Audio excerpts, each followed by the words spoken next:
بیسەری خۆشەویست، ئەم کتێبە پێکاتووە لە 20 تراک.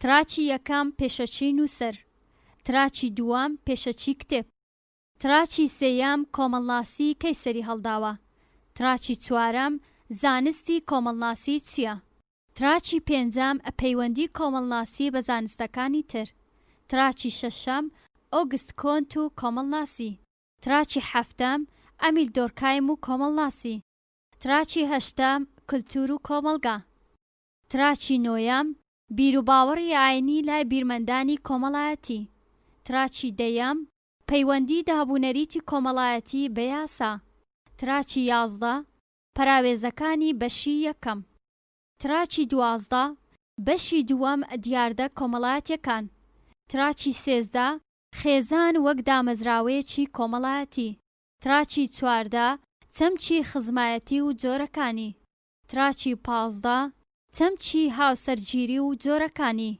تراکی 16 دیاردەی قەیرەی و هۆکارەکانی لە کۆمەلگای کوردی، تراکی 17 فرەژنی مەرج و هۆکارەکانی، تراکی 18 دیاردەی تەلاق، تراکی 19 دیاردەی خۆکوشتن، تراکی 20 پەراوێزەکانی بەشی دووەم. بەناوی یەزدانی مەزن و دلۆڤان. پێشەچی نووسەر. نووسین و توێژینەوە لە بواری کۆمەڵاسی کارێکی ئاسان نییە، بێگومان ماندووبوونێکی زۆریشی دەوێت، لە هەمان کاتیشدا بێکەم و کورتیش نییە. لەم کتێبەدا مەبەستمان ئەوەیە بتوانین خزمەت بە زانست، دۆستان و خوێنەران بکەین. پێکاتە و ناوەڕۆکی ئەم کتێبە پێکاتووە لە دوو بەشی سەرەکی هەر بەشەش چەند بابەتێک لە خۆ دەگرێت. بەپێی توانە بە شێوەیەکی واقعبینانە باسی لێوە کراوە. بەشی یەکەم باس لە زانستی کۆمەڵناسی کراوە و کەی سەری هەڵداوە و چێبوو دامەزرێنەری ئەم زانستە.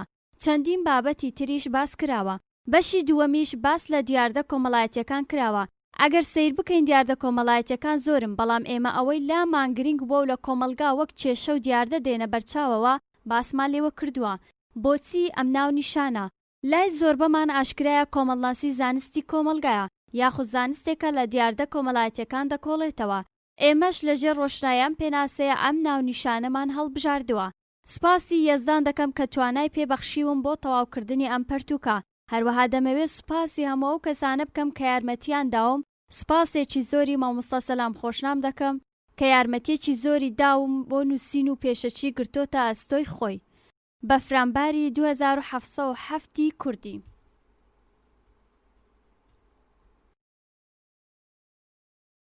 پێشەچی ئاین وەک فاکتەرێکی کۆمەڵایەتی بوون. وێڕای ئەوەی ئاین پەیوەندێکی پڕنەهێنی و ڕۆحانی پیرۆزە لە نێوان خودا و مرۆڤدا، هەروەها پەیوەندێکی تند و تۆڵ و پڕسۆس لە نێوان خودی مرۆڤەکاندا بەرپا دەکات. لە هەردوو باردا ئاین بە هیچ جۆرێک تاگڕەهەند نییە. لە پەیوەندی یەکەمدا خودا و مرۆڤ جگە لە پەرستن و تقوسی نوێژدا سات و کات و شوێنی بۆ نییە. بەواتای شوێن کات دیاری نەکراوە. مرۆڤ هەر کات بێوێ دەتوانێت لەگەڵ خودای خۆی بدوێ و نیگەرانی و کێشە کۆمەڵایەتیەکانی خۆی بۆ خودا باس بکە. بەمەش تینوایەتیەکەی دەشتێ و ئۆخەیەک گیانی دەتەنێ. ئیسلام تەنیا ئاینە کە دامەزراوەیەکی کۆمەڵایەتی گرنگ ئاراستە دەکات. ئەو دامەزراوە کۆمەڵایەتیە بە گوێرەی پەیڕە و پرۆگرامێک بەڕێوە دەچێت کە بنەماکانی ئاسمانین و دەرفەتێکی باشیش بۆ عەقڵی مرۆڤی ساخڵەم و تەندروست تێدا هێشتۆتەوە کە ڕۆحی پۆزەتیڤی خۆی ببینێ و لە هەموو کێشەکانی ڕوبەڕووی مرۆڤ دەبنەوە لە هەر سەردەمێک و شوێنێکدا. گوتاری ئاین لە ئیسلامدا گوتارێکی فرەڕەهەندیە و مرۆڤ تێدا چەقی ئاراستەی گوتارەکەیە. خدا لە قورئانی پیرۆزدا گوتارێکی ئاراستەی هەموو مرۆڤەکان دەکات، جا ئەو مرۆڤە چ دیندار بێ یان بێدین بێت. مەسەلەیەک نییە ئەوەی لە چەند دەقێکدا یا ئەیوهەلناس خەڵکی نائەی مرۆڤەکان هاتووە. لە دەقی تر ئاراستەی گوتارەکەی تەنها بۆ باوەڕدارەکانە، وەک لە چەندان دەق یا ئەیوهەلەذینە ئامەنوا هاتووە. هەروەها لە چەند دەقێکیش یا ئەیوهە کافرونە هاتووە.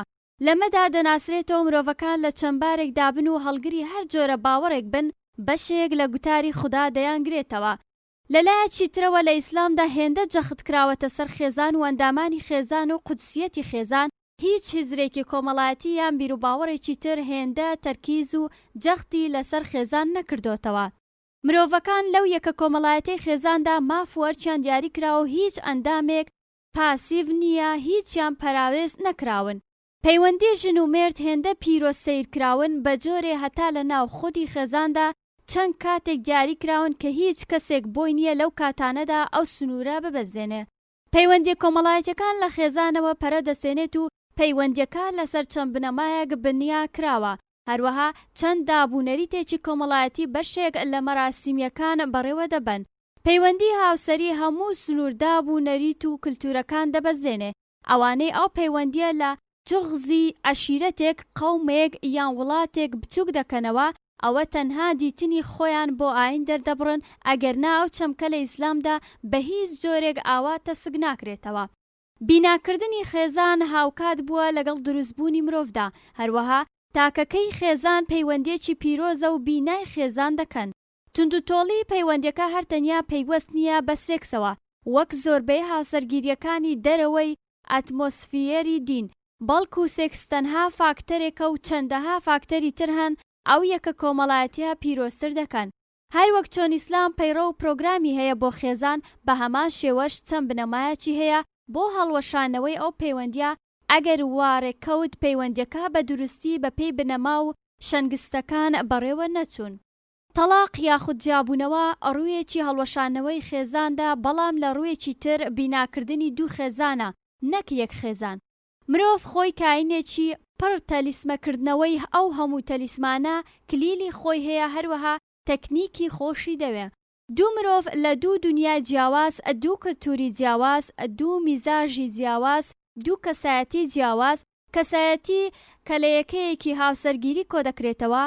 ئەگەر خاڵە هاوبەشەکانیان بەسەر خاڵە کەسیەکان زاڵ نەبێ، ئەو بەهەشتە دروست نابێ کە هەریەکەیان لە خەیاڵ و وەهمیەتی خۆیاندا هێزری لێ کردوتەوە. ئەگەر بە گوێرەی بنەماکانی هاوسەرگیری بەرپا بوو، ڕێژەی هەڵەشانەوەکە دەرفەتی کەمتر دەبێ.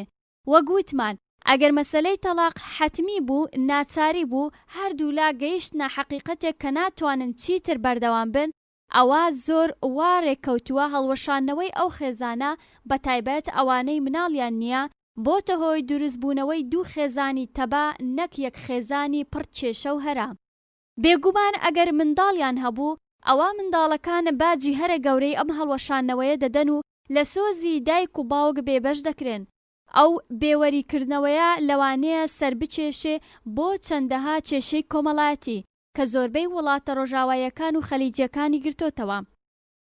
دیدی ڕۆژئاوا بۆ کێشە دەرونی و کۆمەڵایەتیەکان لەسەر بنەما و شەنگستی ناساخڵەم بنیا کراوە. هەر بۆ نمونە، هەموو کەسەکان لەلایەن فرۆیدەوە لە سێ تێپەڕ ناکا، یان ئەوە دەبێتە گرەی تۆدیب، گرەی ئەلیستەدا یان گرەی نەرجسیەت یان هەیە. بەواتای مرۆڤ بە سروشتەوە لە دیدی ڕۆژاواوە ساخ نییە. هەر بۆیەش لە وڵاتانە نەخێزان ئەوەندە پیرۆزە و بە هەند هەڵبگیرێ، نە مەسەلەی تەلاقیش مەسەلەیەکە هێندە گرنگ بێ. مانەوەی منداڵیش بەبێ دایک و باوک کێشە نییە، چونکە لەوێ ئەمە بۆ دیاردەیەک و زیاتر لە 100 ساڵە ئەوان لەو جۆرە ژیانە دەژین. ئاراستەی گوتاری ئاین بۆ مرۆڤ بەختەوەری و پاراستنی بەهاکانی مرۆڤ. هیچ مرۆڤێک ناتوانێت بە تەنیا بژی، ئەو بە تەنها ژیانە هەرچ خاصڵەتی کۆمەڵایەتی هەیە لە مرۆڤ دەکاتەوە بە جۆرێ هزر و مامەڵە و هەڵسوکەوتیشی ئاسایی نابێ. لەو پێوانگەوە مرۆڤ خودی خۆی، کەسایەتی خۆی و بوونی خۆی تەنیا لە ناو کۆمەڵ دەبینێ. لەمەش زیاتر دەبێت لە کۆمەڵدا مرۆڤێکی کاریگەرتر و ئاکتیڤتر بێ بۆ ئەوەی خۆی و مرۆڤەکانی تر ژیانێکی کۆمەڵایەتی ساخڵەم بژین. ئەم چەند دێڕەم وەک کورتە پێشەچێک بۆ کتێبەکەی خات و هێرۆنووسی کە بەڕاستی وەک کاری دەستپێک چاوەڕێی ئایندەیەکی گەشی لێ دەکرێ و ئەو بوارەی هێرۆ لێی دەنووسێ زۆر گرینگە و گرنگی زیاتری پێ بدرێ بۆ ئەوەی لەژێر هەژمونی دیتنی ڕۆژئاوا بۆ مرۆڤ لە دیدڕاستەکانماندا ڕزگارمان ببێ. سەلام ناخۆش، 1 محەڕەمی 1429. بەشی یەکەم کۆمەڵناسی کەیسەری هەڵداوە. مرۆڤ مێژوویەکی دوور و درێژی لەسەر زەویدا هەیە، بەڵام زانستێکی وەک کۆمەڵناسی تەنیا 109 دەبێ سەری هەڵداوە هاتۆتە بوون. لەگەڵ ئەوەشدا بیرکردنەوەی کۆمەڵایەتی مێژوویەکی کۆنی هەیە و بیر و یار و فەلسەفکارانی نێو کۆمەلگا کۆنەکان بۆ ڕاوەکردنی ژیانی کۆمەڵایەتی و دیاردە کۆمەڵایەتیەکان بەکارهێناوە کە دەڵێن کەی کۆمەڵناسی سەری هەڵداوە. ئەم پرسیارە زەینی زۆربەی نووسەرانی داگرتووە و کۆبۆچوونێکی جیاواز لەبارەی تۆمار کراوە. مێژووی سەرهەڵدان و گەشەکردن و پەرەسەندنی بیری کۆمەڵایەتی بە سەرەتایی و گرنگی پەیدابوونی کۆمەڵاسی زانستی کۆمەڵایەتی دادەنرێت. هێزری کۆمەڵایەتی وەک سەربابەتێکی سەرەتایی کۆمەڵاسی لە نزیکی سەدەی پێنجەمی پێش زاینی لە یۆنان وەک سەرچاوەکان باسی لێوە دەکەن. ئەم بیرکردنەوە کۆمەڵایەتیە سەرەتا لە خۆرهەڵاتی کۆنەوە دەستی پێکردووە ئاوێتەی تیۆرە فەلسەفی و ئاینی و ئابووری و یاساکان بووە. ئەم شێوە بیرکردنەوەی کۆمەڵایەتی لە خۆرهەڵاتی کۆندا شێوەیەکی ڕێکخراوی نەبووە و تاکە کەسی بووە، هەروەها لە چوارچێوەی بەرژەوەندی کاتی دەخولایەوە و خاوەنی گوتارێکی سۆزداری بووە، پارێزگارانەش بووە چونکە ڕەچاوی پێشکەوتنەکانی سەردەمی نەکردووە.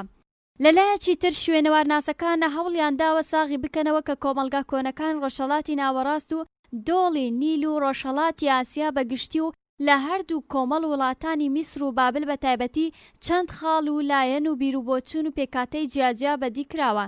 دەکرێت بە پشکێکی سەرەتایی نزیک لە بری کۆمەڵایەتی دابدرێ، ئەگەرچی پەیڕەوی زانستیانە نەکراوە، بەڵام ئەگەر سیر بکەین لای گرنگەکان جۆرێک لە بیرکردنەوەی کۆمەڵایەتی ڕێکخراو هەیە، چونکە بەشێک لە چوارچێوە مەزهەبە فەلسەفیە گەورەکانی ئەو کات هەموو داڕێژەری بنەماکانی مەعریفەی مرۆڤایەتی بوون.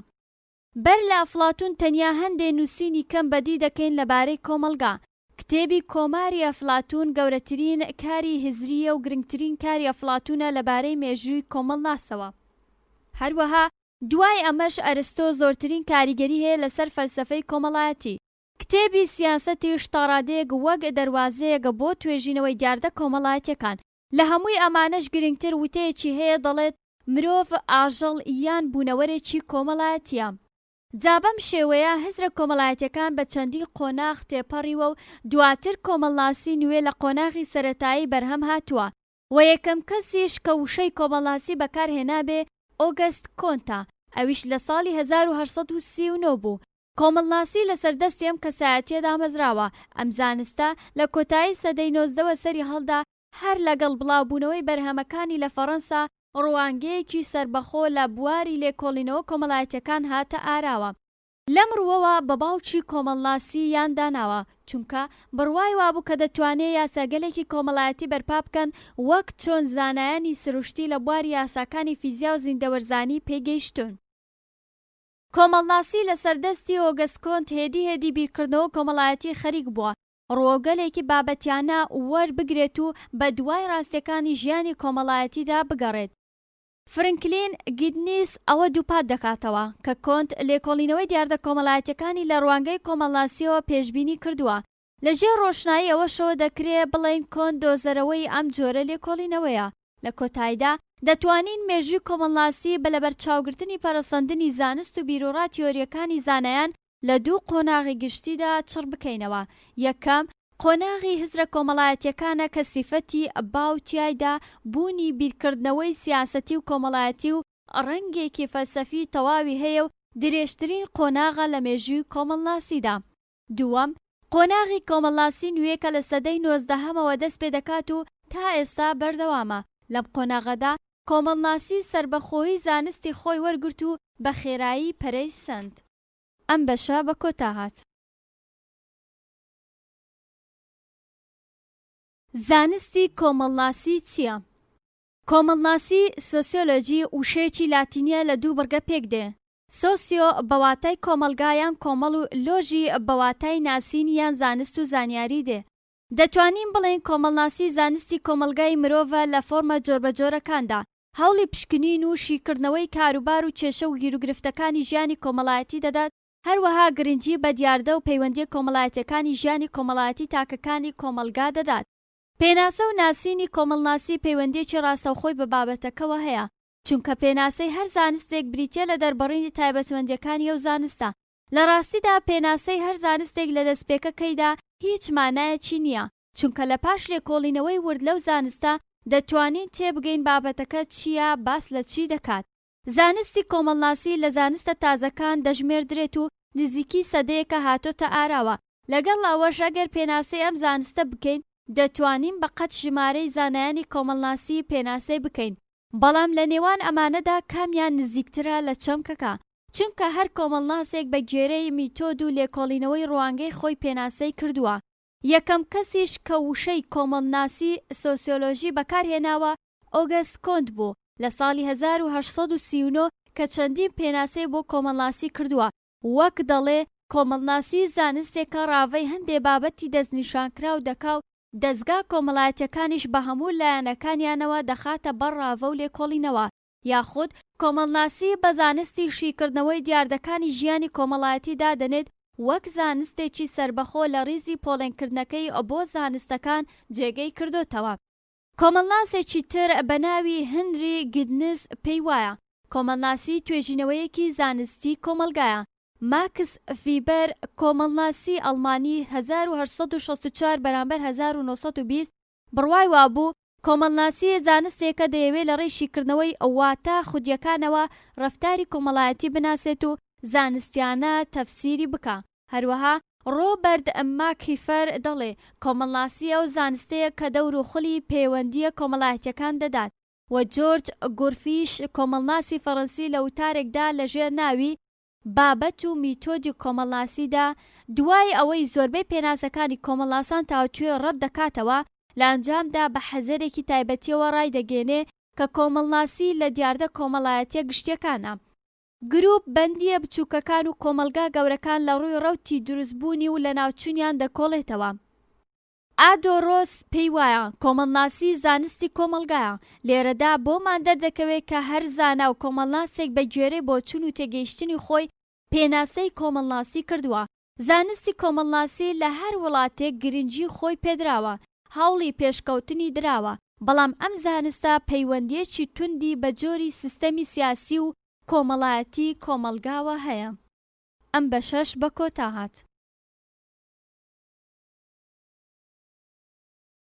پەیوەندی کۆمەڵناسی بە زانستەکانی تر.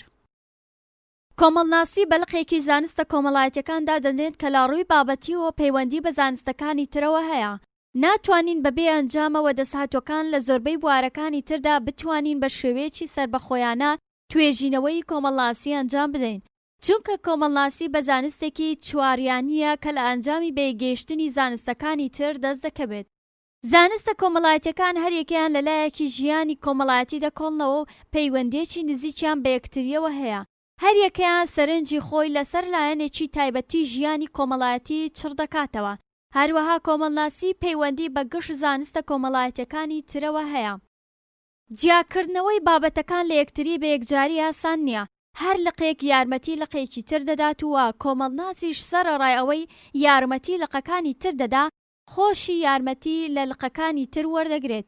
پەیوەندی کۆمەڵناسی و زانستە کۆمەڵایەتیەکان یاخود شوێنگەی کۆمەڵناسی لە نێو زانستە کۆمەڵایەتیەکان تیۆری لەم ڕووەوە جیاواز خراونەتە ڕوو لە نێوان سەرکەوتووترین بەشەکانی زانستە کۆمەڵایەتیەکان وەکو مێژوو، ئابووری، سیاسی، دەروونناسی، کۆمەڵایەتی، ئەنترپۆلۆژیا، زمانناسی، یاسا، ئێتنۆگرافیا. هەر بۆ نمونە مێژوو بریتە لە توێژینەوەی ڕابردووی کۆمەلگا مرۆڤایەتیەکان بە تایبەت لەو سەردەمانەی نووسینی نووسراو بەجێماوە. مێژوو زانستی معریفەکانی مرۆڤە چونکە هەوڵی کۆشێکی ڕێکخراوە بۆ زانین و لێکۆڵینەوە لە ڕووداوەکانی ڕابردوو. کۆمەڵناسی و مێژوو پەیوەندێکی توندیان بەیەکەوە هەیە. ئەستەمە بتوانین ئەم دوو زانستە لێکجا بکەینەوە و بۆ جیاوازیکردنیان دەبێ بگەڕێنەوە بۆ پێناسەکەیان، ئەویش تەنها جیاوازیەکە لە ڕەهەندی زەمەنە. چونکە مێژوو لە کۆمەلگاکانی ڕابردوو دەکۆڵێتەوە، بەڵام کۆمەڵناسی لە کۆمەلگا هەنووکەی و هاوچەرخەکاندا دەکۆڵێتەوە.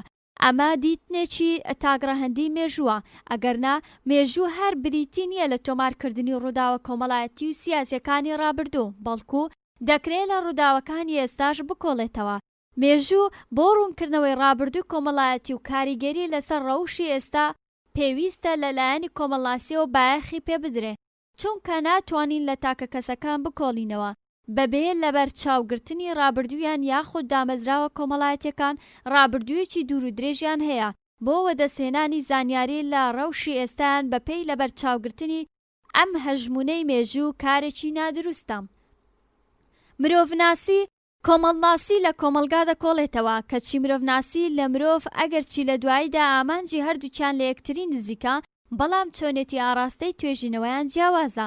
کۆمەڵناسی توێژینەوەی دامەزراوە ئیداری و مەدەنیەکان دەکا، کەچی مرۆڤناسی توێژینەوەی سروشتی لەبارەی مرۆڤ، ڕەگەز و ئاین و باوەڕی مرۆڤ دەکا.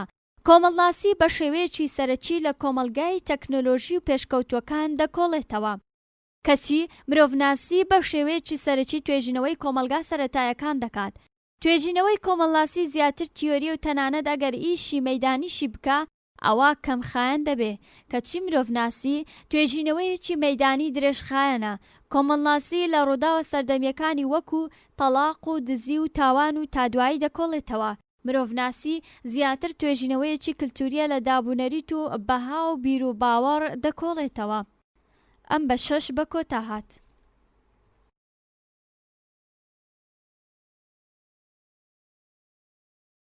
ئۆگست کۆنت و کۆمەڵناسی.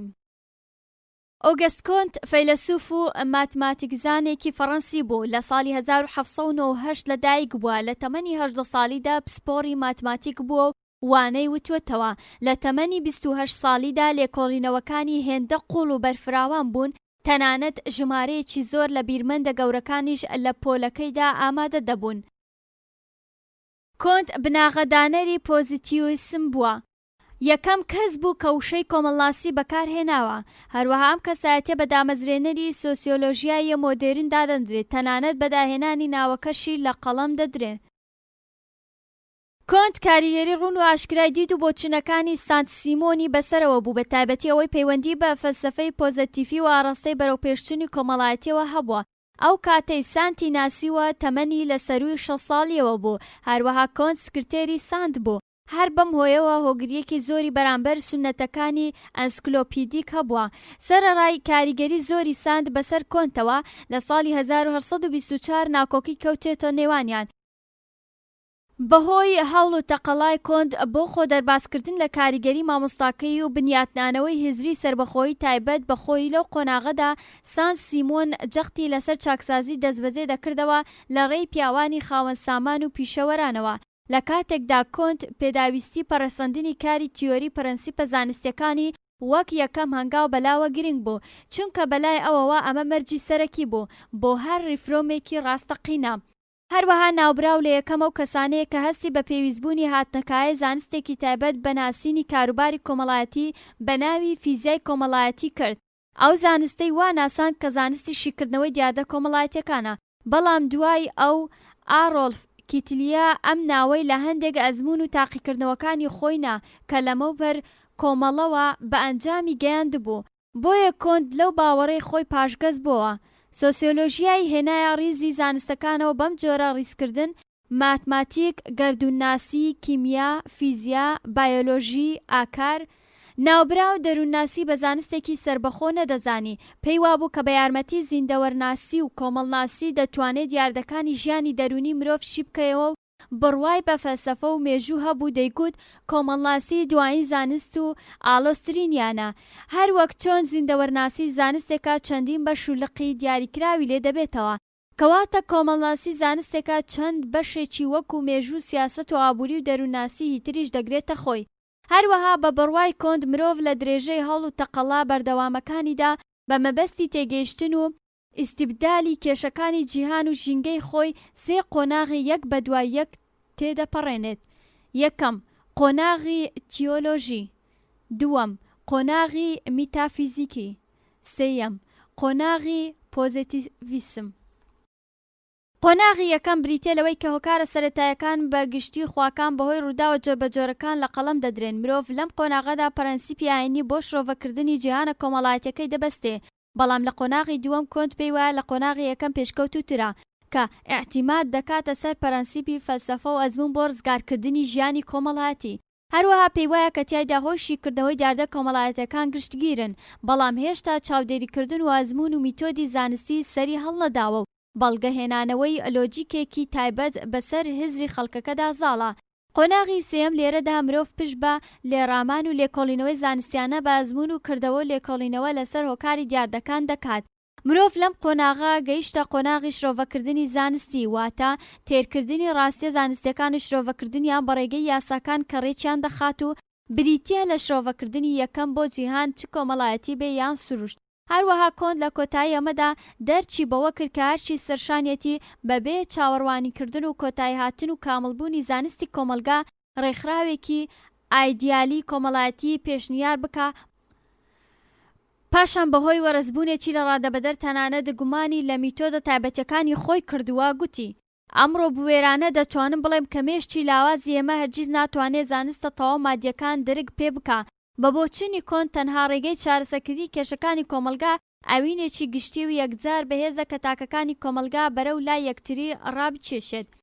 لە پلەی یەکەمدا ئەبێ مرۆڤ ببێتە ئامانجی ئەم ئەوینە، هەروەها بڕیاریدا بە باشترین شێوە چۆنێتی حکوومەتی ئایدیالەکی خۆی وەسف بکە. ئەو دەیویست مەزهەبێک بێتە ئاراوە کە مرۆڤ پەرستی کە خۆی بە بوونەوەرێکی گەورە ناودێری دەکا بکاتە بناغەی ئەو مەزهەبە. هەر بۆیە هەوڵیدا کەڵک لە دامەزرێنەران و گەورە پیاوان و بیر و باوەڕیان وەربگرێت کە لە مەزهەبەکەدا کۆیان دەکاتەوە. هەروەها هەوڵی دامەزراندنی کۆمەلگایەکی نمونەی دا و دەیویست پۆزتیڤی بە گشت فەلسەفەکانیەوە لە کۆمەلگا کە لەژێر کاریگەری قوتابخانەی هیومانیزم بەدەر لە غەریزەی خۆخوازی پیادە بکە. هەروەها دەیویست هەندێک لەو خاڵە سەرەکیانە باز بکە. ئەندامانی خێزان دەبێت لە خۆشگوزەرانی و ئارامیەکی تەواودا بن. پیاو بە هەر شێوەیەک بێت دەبێت هەمرازەکانی ئارامی و هەروەها ژیانی ئافرەت دابین بکە. چاودێریکردنی منداڵ لە ئەستۆی دایکدایە. کرێکاران نەگۆڕن بە گوێرەی چالاکیان زیاد دەکرێن. خاوەن بانقەکان کاروباری دەوڵەت بەڕێوە دەبن. دەوڵەتە گەورەکان دەبێ بۆ کۆماری بچووکتر دابەش ببن کە ژمارەی تاکەکەزەکانی هەر بنەماڵەیەک لە 300 کەس تێپەڕ نەکا. ئەم بە 6 بە کۆتا هات.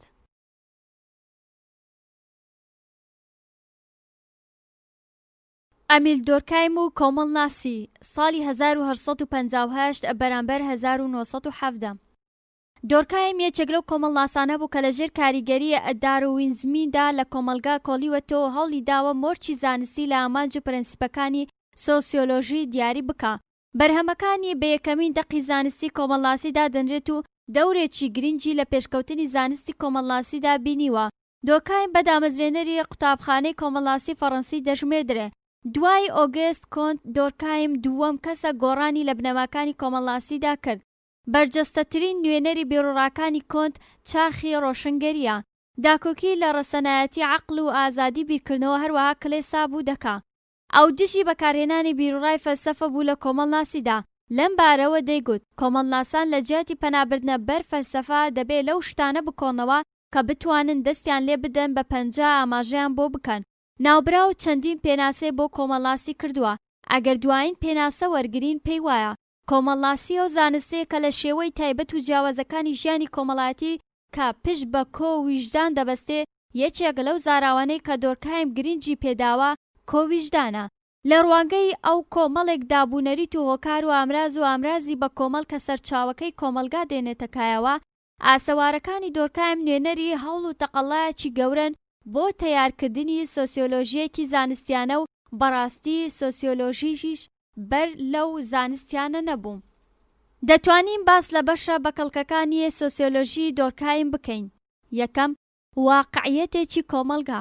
بە وتەی دۆرکایم کۆمەڵناسیە بەر لە هەموو شتێک دەبێت هەندێک پرەنسیپی تایبەت بەخۆی بێنێتە ئاراوە و هەموو مەسەلە ئینسانیەکان بە هەڵکەوت نەخاتە بەرباس و لێکۆڵینەوە. کەواتە لە کاتی لێکۆڵینەوە کۆمەڵایەتیەکاندا ئەبێ واقعیەتێکی کۆمەڵایەتی ئاشکرا ڕوون بکاتەوە. دووەم، زۆرە ملێ. هەر شتێک کە ببێتە زۆرە ملێ مەسەلەیەکی تەواو کۆمەڵایەتیە. زۆرە ملێ یان پۆزتیڤە یان نێگەتیڤە. دۆرکایم لەوانەیە یەکەم کۆمەڵناس بێ کە باسی میتۆدی لێکۆڵینەوەی زانستی لە کۆمەڵناسیدا کردبێ و سەرنجی 3 میتۆدی تایبەت دەدا ئەوانن. یەکەم، میتۆدی بەراوردکاری مێژوویی لە کتێبی مێژووی پەروەردە و فێرکردن لە فەڕەنسا. دووەم، میتۆدی ئێتنۆلۆژی لە کتێبی سەرەتایەکانی ژیانی ئاینیم. سێەم، میتۆدی ئاماری لە کتێبی خۆکوشتن. لە ڕۆژگاری دۆرکایمدا زەینی کۆمەڵناسان بەلای دوو کاری کۆمەڵایەتی گرنگدا بوو، پەروەردە و فێرکردن لەگەڵ ئاین. ئاین لای دۆرکایم بریتە لە شێوەی ڕێخستن و دەستگایی بۆ مقەدەس لەلایەک، هەروەها شێوازێکە بۆ بەرهەمهێنانی بەهای بە کۆمەڵ و هۆشیاری کۆمەڵایەتی لەلایەکی ترەوە. پاشان لێکدانەوەیەکی گرنگی کۆمەڵایەتی بەدەست دێنێت. لە نەزەری دۆرکایم ئاین دیاردەیەکی کۆمەڵایەتیە، هەروەها ناوبرا و جیاوازی دەخاتە نێوان ئاین و جادوگەری. ئەگەر سحر بریتی بێ لە کۆمەڵێک ڕێگای غەیرە عەقڵانی لە ڕووی تێڕوانینی زانست و تەکنەلۆژیاوە، بەڕێگای ئەمەوە تاکەکان خۆیان تۆزێک دوورەپەرێز دەکەن لە عەقڵانیەت لە ڕووی تێڕوانینی زانستی و تەکنەلۆژیاوە کە بەم شێوەیە تاکەکان هەوڵ دەدەن بگەنە یان دەستبەرداری هەندێک ئەنجامی چالاکیەکان بن. ئەم ڕێگە هەڵسوکەوتانە نەیتوانیوە هەندێک دەستگای وەکو کەنیسا دامەزرێنێت، بەڵکو تەنها دەتوانێت پەیوەندی لە نێوان سیرەبەند و هەوڵەکانیاندا دروست بکەن. بە پێچەوانەوە ئاین توانیوێتی دەستگا ڕێخستنەکانی بەرهەم بێنێت. جگە لەمە ئاین بایەخی بە پەروەردە و فێرکردن داوە. ئەوە لە پێناسەیەکی کۆمەڵاسانەوە بۆ پەروەردە و فێرکردن. دەڵێ پەروەردە و فێرکردن هەنگاوێکە لەلایەن ئەو کەسانەوە ئەنجام دەدرێت کە بەتەمەنن بەسەر ئەوانەوەی کە هێشتا لە قۆناغەکانی بەرایی گەشەکردندان لە ژیانی کۆمەڵایەتیدا. ئامانج لێی گەشەپێکردنی هەندێک لە تایبەتمەندێک جەستەیی و عەقلی و ئەخلاقیەکانی منداڵە. هەروەها ناوبراو بایەخی بە مەسەلەی ئەخلاق و سەرچاوە کۆمەڵایەتیەکەشی داوە بە بڕوای ئەو ئەخلاقی بوونی مرۆڤ بەرهەمی کۆمەڵایەتی بوونیەتی ئەگەر ژیانی کۆمەڵایەتی لەناو بچێ شتێک بە ناوی ئەخلاقەوە نامێنێ. گرنگترین پەرتووکەکانی بریتین لە: یەکەم، دابەشکردنی کۆمەڵایەتی کار. ئەمە نامەی دکتۆرای خۆی بوو لە ساڵی 1993 سەرکەوتنێکی زۆری بەدەستێنا چونکە توانی ئەم نامەیە بە چاپ بگێنێ بیکاتە کتێب. دووەم، ڕێساکانی میتۆدی کۆمەڵناسی ساڵی 1994 لەم کتێبە دۆرکایم وەسفکردنی دیاردە کۆمەڵایەتیەکان و ئامانجی دیاریکردنی سنووری زانستی کۆمەڵناسی دەکات. سێیەم، خۆکوشتن ساڵی 1997 ئەم کتێبە لە کارە سەرنجڕاکێش و بەرچاوەکانی دۆرکایم بوو سەبارەت بە دیاردەی خۆکوشتن توێژینەوەیکی زانستی ئەنجام داوە. دیاردەکەی بە ئامار و زانیاری تەواو پشتڕاست کردوتەوە. چوارەم، شێوە سەرەتاییەکانی ژیانی ئاینی ساڵی 1912 گرنگترین کتێبی ئەوە لەم بوارەدا. هەروەها ڕاست و ئاشکراترین کتێبی ئەوە لە ڕووی ڕۆشنکردنەوەی سەرچاوەی ئیلهامی فکری. دۆرکایم دەیەوێت تیۆرێکی گشتی سەبارەت بە ئاین لەسەر بناغەی شیکردنەوەی سادەترین و سەرەتایترین سیستەمەکانی ئایندا بنێت. پێنجەم، فەلسەفە و کۆمەڵناسی ساڵی 1925 لەم کتێبەدا دۆرکایم لە وەڵامی ئەو ڕەخنەگرانەدا دەڵێت چۆن دەشێت سەرچاوەی بزافە ژیانیەکان ئەو توخمانە بن کە ژیان و زیندوێتیان نییە. هەروەها چۆن سیفەتە دیاریکراوەکانی ژیان لە نێوان ئەم توخمانە دابەش بوونە. ئەگەر بڵێن هەر لایەنێکی ژیان دەچێتە ناو کۆمەڵێک گەردیلەی جیاوازەوە، ژیان بەم شێوەیە دابەش نەبووە. ژیان یەکە و لانجامدا جگە لە جەوهەرێکی زیندوو لە کۆی خۆیدا ناشێ سەرچاوەیەکی تر هەبێ. ئەم بەشەش بە کۆتا هات. کەلتور و کۆمەڵگا. یەکەم، زاراوەی کەلتور. کەلتور لە ڕەجی کەلتورە وەرگیراوە لە زمانی لاتینیدا بە واتای چاودێری ڕووەکەکان و لە مانای مەجازیدا بە واتای چاودێریکردنی هزر و بیردەگەێنێت. کەلتور تەنیا کۆمەڵێکی کەڵەکەبوو لە دابوونەریت و شێوازە جیاوازەکانی ژیان نییە، بەڵکو سیستەمێکی ڕێکخراوە لە ڕەفتارەکان یان شێوەی گشتی ژیانی گروپێ یان چەند گروپێکە لە خەڵک. کۆمەلگا بەهۆی کەلتورەوە ڕێک دەخرێت و ئەمرۆڤ بەهۆی کەلتورەوە دەبێتە بوونەوەرێکی کۆمەڵایەتی. کەلتور هۆکاری پەیوەندیکردنە. ئەگەر کۆمەلگا سیستەمێکی پەیوەندیکردن بێ، ئەم پەیوەندیە بەهۆی کەلتورەوە دیاری دەکرێت. کەلتور سەرجەمە و بەرهەم و ئەنجامە مێژوویانەیە کە کۆمەڵێکی دیاریکراو لە مێژووی خۆیدا هێناویەتە بەرهەم. لەوانە زمان، بیر، ئەدەب، دابوونەریت. بۆیە کەلتور چوارچێوەیەکی فکری و تێڕوانینە بۆ جیهان و ژیان و کۆمەڵ. کەلتور بەشێکە لە کەسایەتی و ناسنامەیەکە کە کۆمەڵ بە گشتی و مرۆڤەکان بە تایبەتی خۆیانی لەوەی دی پێ جیا دەکەنەوە. کەواتە کەلتور چەند هۆکارێکی خۆناسینە دەشێ هێندەش هۆکاری خۆجیاکردنەوە بێ لەوەی دی یان لەوەی تر. ئێدوارد تایلۆر دەڵێ کەلتور بریتێ لە پێکاتەیەکی ئاڵۆز لە مەعریفە و بیر و باوەڕ، هەر تاکێک وەکو ئەندامێکی نێو کۆمەلگا فێریان دەبێت. کەواتە کەلتور بەرهەمی کۆمەلگای ئەمرۆیە. ئەمەش بیرۆکێکە کە ئیبن خەلدون جەختی لەسەر کردوتەوە. کەلتور شتێکی وەرگیراوە یاخود دەستکەوتووە تاک لە میانەی پەیوەندیەکانیدا لەگەڵ کەسانی تر فێریە و شێوازانەی ڕەفتار دەبێت کە پێویستێتی. کەلتور تایبەتە بە کۆمەلگای مرۆڤ. کەلتور ڕاستەوخۆ بە جەوهەری مرۆڤایەتیەوە گرێدراوە. لەبەر ئەوەی ڕەگەزەکانی ناو کەلتورێک وەکو بوێکی زیندووان لەدایک دەبن و گەشە دەکەن و لە ناویش دەچن. دەتوانین بڵێن کەلتور بریتیە لە کۆمەڵێک ڕەفتار و شێوازی کۆمەڵایەتی کە لە ناو کۆمەلگا دێنەکایەوە دەگوازرێتەوە. ڕەگەزەکانی وەکو زمان، ئاین و ڕێوڕەسم و جلوبەرگ و یاسا و هونەر و زانستەکان و تا دوایی. ڕەگەز و تخمەکانی کەلتور پێک دێنن. کەلتور بۆ ماوەیەک ناگوازرێتەوە، بەڵکو بەرهەمێکی کۆمەڵایەتیە. هەروەکو وتمان کەلتور کۆمەڵێک ڕەگەزە و توخمە لەنەوەیەکەوە بۆ نەوەیەکی تر دەگوازرێتەوە. ڕەگەزەکانی بەسەریەکەوە کەڵەکە دەبن، لە شوێنێکەوە بۆ شوێنێکی تر بڵاو دەبێتەوە. مرۆڤناس ئیدوارد تایلۆر لە کتێبی کەلتوری سەرەتایی وا پێناسەی کەلتور دەکات. کەلتور هەمەکیەکی لێکدراوە لە زانیاری و بیرروباوەڕ و معریفە و هونەر و ڕەوشت و یاسا و دابوونەریت. هەروەها جەخت لەسەر ئەوەش دەکا کە کەلتور بەرهەمهێنراوە مادیەکانیش دەگرێتەوە بەشێکن لە کەلتور. هەروەها ئۆگبێرن دەڵێ ڕاستە کەلتور لایەنی مادی دەگرێتەوە، بەڵام لایەنی ڕۆحیش دەگرێتەوە، کەواتە کەلتور بریتە لە کۆمەڵە بەهایەکی مادی و معنەوی کۆمەلگای مرۆیی لە ئەنجامی گۆڕانی کۆمەڵایەتیەوە پەیدا دەبێ، یاخود بریتە لە هەموو ئەو شتانەی کە لە کۆمەلگایەکی دیاریکراودا بەدەستیان دەهێنین، فێریان دەبین و دەتوانین بیانگوازینەوە. بەپێی فەرهەنگی نوێی کەلتور بریتە لە کۆمە بەهایەکی مادی و معنەوی کۆمەلگای ئادەمیزاد کە لە ئەنجامی گۆڕینی کۆمەڵایەتی و مێژوویی پەیدا دەبێت. کەلتور هەموو چالاکیەکی بنیادگەرەکانی ئادەمیزاد ئەگرێتەوە و هەمیشە دوو لان بەیەکەوە پەیوەندیان بەیەکەوە هەیە. یەکەم کەلتوری مادی، دووەم کەلتوری معنەوی.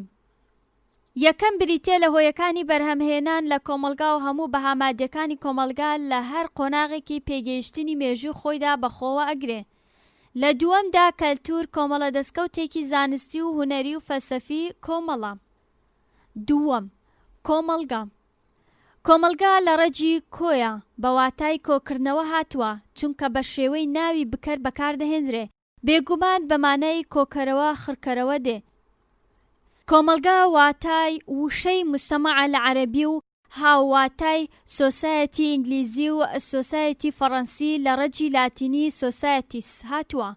کۆمەڵناسان پێناسەگەلێکی جیاوازیان بۆ کۆمەلگا کردووە کە چەند وێکچوونێک لە نێوانیان بەدی دەکرێت. لە یەکێک لەم پێناسانەدا کۆمەلگا وەک کۆبوونەوەیەکی خەڵکان کە لە ئامانج و پەیوەندیدا هاوبەشن هاتووە. لە پێناسەیەکی تردا کۆمەلگا بریتیە لە کۆمەڵە کەسێک بەدابوو نەریتی وێکچوو پەیوەندی گەلێک لە نێوانیاندا هەندێک کات کۆمەلگا هاواتای سنووری نەتەوە وڵاتانە، یاخود کۆمەلگا خەڵکێک دەگرێتەوە کە لە یەک کەلتوردا هاوبەشن و دیاردا کە وێرای سوود وەرگرتن لە کەلتور و ڕۆڵێکی کاریگەری شتێدا دەگێڕن. هەرچەندە ئیبن خەلدون پێناسەیەکی تەواوی نەکردەوە بۆ کۆمەلگا، بەڵام لە نێو بیرمەندە کۆمەڵایەتیەکان لەوانە کۆنت و سپینسەر و فیبەر و زیمڵ هیچیان بە شێوەیەکی ڕەسمی پێناسەی کۆمەلگایان نەکردووە، بەڵام بۆ چوونیان سەبارەت بە کۆمەلگا بەم شێوەیە. یەکەم ئۆگەست کۆنت ساڵی 1798 بەرامبەر 1857 سەبارەت بە کۆمەلگا دەڵێ کۆمەلگا واتە بنیادی بە کۆمەڵێ بوونەوەرە زیندەوەکان. ڕوخساری ئەم بنیادەش لە ئەرکەکەیدا وا دەردەکەوێ بەرەو ئامانجێکی هاوبەش کار دەکا و هەنگاو داوێت. دووەم هێبەرت سپینسەر ساڵی 1820 بەرامبەر 1903 کۆمەلگا بە بنیادێکی سیاسی ڕێکخراو داناوە کە بە شێوەیەکی بەردەوام ئەندامەکانی لە هەوڵی هاواهەنگدان، چونکە کۆمەلگاش بوونەوەرێکی زیندووە. پشت بەم پەیوەندی کۆمەڵایەتی ئاڵۆزانە دەبەستێت کە خودان واتا و مەبەستی خۆیانن. ناوبراو لە کتێبی بنەماکانی کۆمەڵاسی ساڵی 1970 بڵاو کراوە و ڕایگەیاند کە کۆمەلگاش وەکو بوونەوەرە زیندووەکانن بە پێی دابەشبوونی کار لە نێوان توخمە پێکێنەرەکانیان گەشە دەکەن و ئاڵۆز دەبن. سێیەم ئیبن خەلدون سەبارەت بە چەمکی کۆمەلگا پێی وایە لەو مەیدانەی ئەو دیاردە کۆمەڵایەتیانەی تێدا ڕوودەدا کە ملکەچی یاساکانن، دەتوانین بڵێن ئیبن خەلدون بە شێوەیەکی گشتی یەکەم هزروانە کە کۆمەلگای کردۆتە زانستێکی سربەخۆی نوێ. هەندێک لە بیرمەندان پێیان وایە ئیبن خەلدون توانیوێتی لە کۆمەلگەی ئادەمی بکۆڵێتەوە و شی بکاتەوە دابەشی بکا بۆ چەند پێگەیەک کە بتوانرێ زانستیانە لێی بکۆدرێتەوە. بە بۆچوونی ئیبن خەلدون کۆمەلگا چەند تایبەتمەندیەکی هەیە کە ئەمەش لە پێناو بەردەوام بوونیەتی. کۆمەلگا وەکو گشت بەهێزێکی یەکانگیردا دەندێت لە بەرامبەر فاکتەرە ئادەمی و سروشتەکان. کۆمەلگای ئادەمی پێویستی بە فەرمانڕەواییەک هەیە. کۆمەلگا کەلتوری دیاریکراوی خۆی هەیە. هەموو کۆمەلگایەک پارچەیەکی زەوی دیاریکراوی خۆی هەیە. چوارەم، ئەمیل دۆرکایم 1858-1970. بەڕای دۆرکایم کۆمەلگا کە بریتی بێ لە گروپی تاکەکان کە پێکی دەهێنن و لە شوێنێکدا جێگیر دەبن نییە. کۆمەلگا پێش هەموو کۆمەڵێک ئاندێشە و جەزم و چەندین جۆری هەستە کە لەلایەن تاکەوە بەدی دەهێنرێت. لە نێوان ئەم ئەندێشانەدا بەهای ئەخلاقی کەوەکاری بنەڕەتیبوونی کۆمەلگایە لە پلەی یەکەمدا، بەڵام لە ئەندێشەی دۆرکایم ئەو هۆکارە بنەمای بوونی کۆمەلگا کارێکە پەیوەستە بە ئاینەوە. کەلتور و کۆمەلگا. کەلتور بریتیە لە کۆمەڵێک ڕەفتار و شێوازی کۆمەڵایەتی کە لەناو کۆمەلگا دێنەکایەوە و دەگوازرێنەوە. کەلتور پێکهاتەیەکە لە چەندین توخمی جیاواز و لێکدراو، هەر توخمێکیش لەگەڵ توخمێکی تر باڵقەی فەرمانەوە بەیەکەوە گرێدراون. لە دواییدا لێکدراوی کەلتور پێک دێنن کە ئەو لێکدراوە خۆشی سیمایەکی تایبەتی وەردەگرێت و ناوێکی هەمیشەیی پێدەبەخشرێت و لەلایەن کۆمەڵەوە دام پێدادەنرێت و پێکهاتەکانی ناو کەلتور و توخمی مادی و نامادی، زمان و هونەر، ئاین و سحر، بیر و باوەڕ، داب و نەریت و تا دوایی. کەلتور دیاردەیەکی کۆمەڵایەتی مێژوویە کە پەیوەندی بە قۆناغەکانی فرماسیۆن سیستەمی کۆمەڵایەتی ئابووری هەیە. بەنیازی بەرهەمهێنانی مادییان سەرچاوەی گەشەکردنی کەلتوری معنەویە، یاخود کۆمەڵە بەهایەکی مادی و معنەوی و کۆمەلگایی مرۆیین کە لە ئەنجامی گۆڕانی کۆمەڵایەتی و مێژوویی پەیدا دەبێت. کەلتور چەنەرکێکی تایبەتی هەیە کە بە ئەخلاقی مرۆڤ ناوبراون. کەلتور ئەوە دیاری دەکا کە پیاو دەتوانێت چەند ژن بهێنێت، یان ئەوە دیاری دەکا کەرپەروەردەکردنی منداڵ دەبێت چۆن بێت، یاخود پێویستە منداڵ چی بکات. کەلتور بەدیهێنەری بەهاکانە بۆ ئەوەی تاک ڕادستی لە هەڵەکان جیا بکاتەوە، لە داهاتوودا بتوانێت یاخود هەندێک ئامانج بۆ خۆی هەڵبژێرێ. هەر کۆمەلگایە گشت تاکەکانی ڕوبەڕووی ئەم تاقیکردنەوە دەکاتەوە. کەلتور بەدیهێنەری ئەو قارەمانەیە کە بۆ ئەوانی تر دەبنە سەرمەشق. کەواتە کۆمەلگا خەڵکێک دەگرێتەوە کە لە یەک کەلتور هاوبەشن و دیارە کەوێ ڕایسوود وەرگرتن لە کەلتوردا ڕۆڵێکی کاریگەریش تێدا دەجێڕن.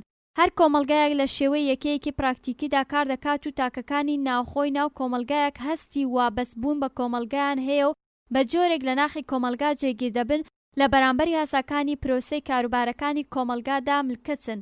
کەلتور و کۆمەلگا پەیوەندیەکی توندیان بەیەکەوە هەیە. ئەستەمە بتوانین بە ئاسانی لێکیان بکەینەوە، چونکە کەلتور هەمان بەردەوامی ژیانی کۆمەلگایە. کۆمەلگا بێ کەلتور بریتە لە تاکێکی بێناسنامە. لە ئەنترۆپۆلۆژیادا باوە هەر ڕەفتارێکی مرۆڤ لە ژیانی کۆمەڵایەتیدا بەشێکی دانەبراوە لە کەلتوری ئەو کۆمەلگایی تێدا دەژی، چونکە نەخشەی کەلتور لە سایەی پرۆسەی پەروەردەشەوە لە ناخی مرۆڤ تۆمار دەبێت و توخمەکانی لە چەشنی تۆیەک لە مێشک دەچێندرێ. بۆیە بەشێکی گەورەی عەقڵی مرۆڤ پێک دێنن. هەر کۆمەلگایەک خاوەنی جۆرێک لە ڕاستی کۆمەڵایەتی و کلتوری تایبەت بەخۆیەتی کە لەوانی تر جیای دەکاتەوە. بۆ نمونە، ئەگەر منداڵێکی تازەی لەدایک بوو لە کۆمەلگایەکی خۆرهەڵاتی ببین بۆ کۆمەلگایەکی خۆرئاوایی لەوێ پەروەردە بکرێت، دوجار ئەم منداڵە هەڵگری ڕاستی کۆمەڵایەتیەکان و کەلتور و دابوونەریتی دەبێ. بەڵام ئەم ڕاستی کۆمەڵایەتیانە سەبارەت بە کۆمەلگا ڕەسەنەکەی خۆی بەشتی نەشیاو دادەنێت. ئەم بەشەش بە کۆتا هات.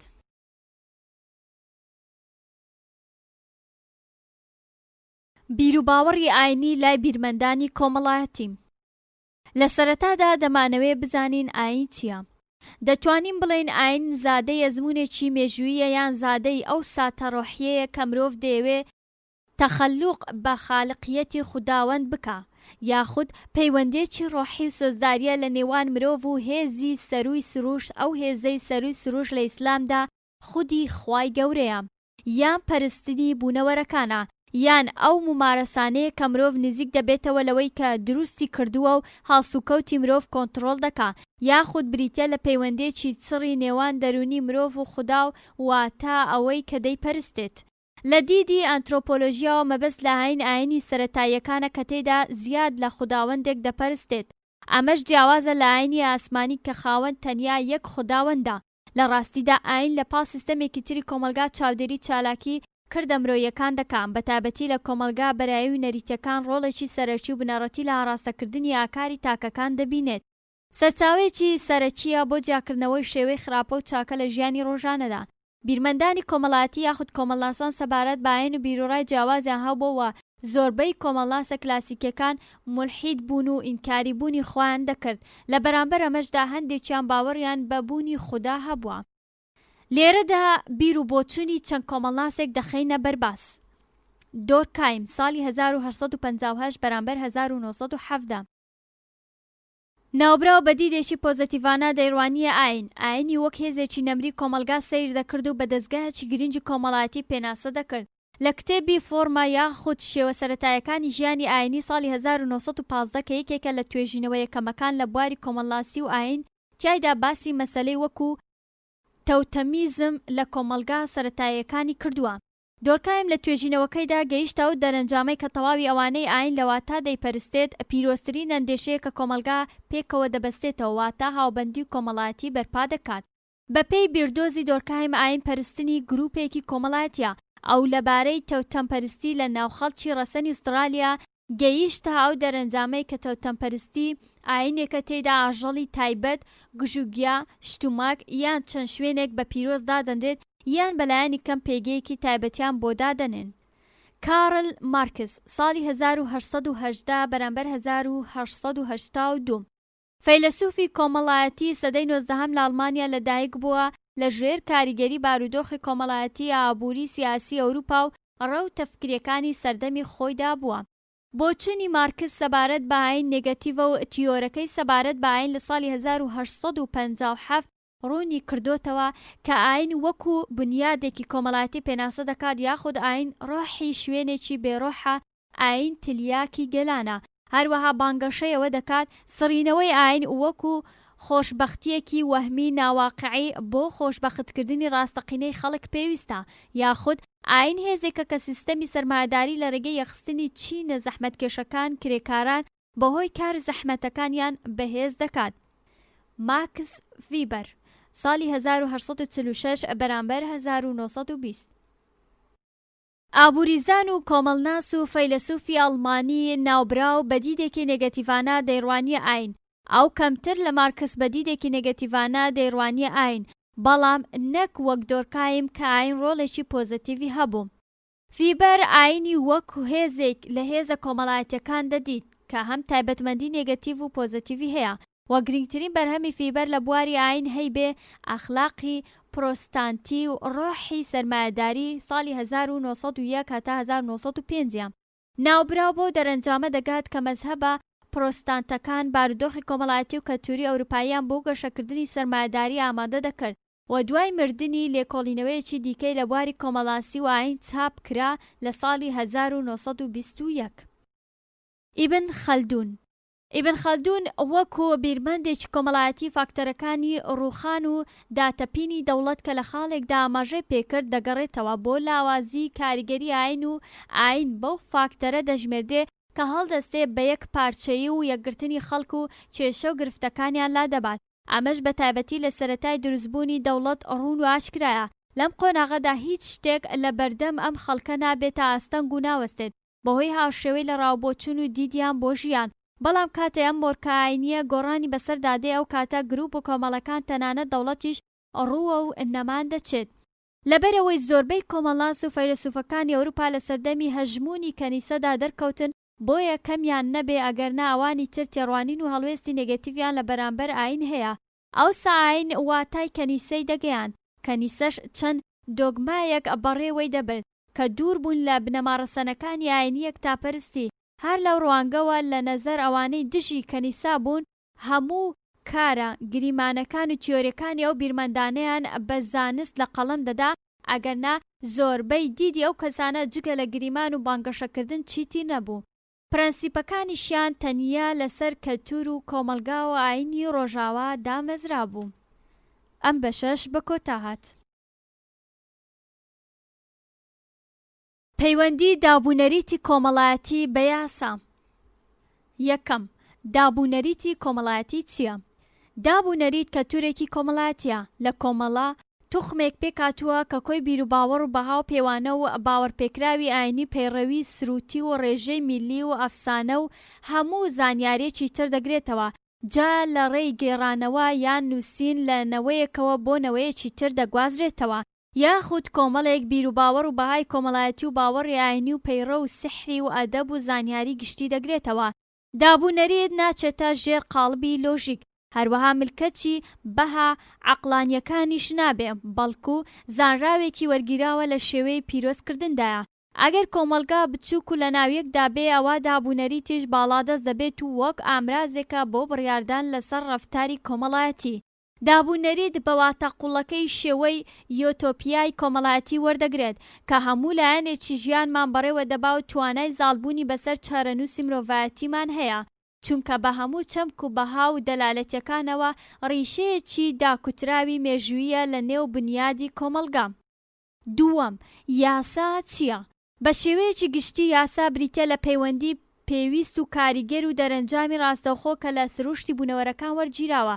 بەم جۆرە هەموو بوونەوەرەکان بۆ خۆیان خاوەنی یاسای تایبەتین، یاخود دەتوانین بڵێن یاسا بریتە لە کۆمەڵێک بەند پێویستە تاکەکان پێوەی ملزەم بن و پەیڕەوی بکەن، و سەرپێچیکردنیشی ئەوە تاکەکان تووشی سزای یاسایی دەبنەوە.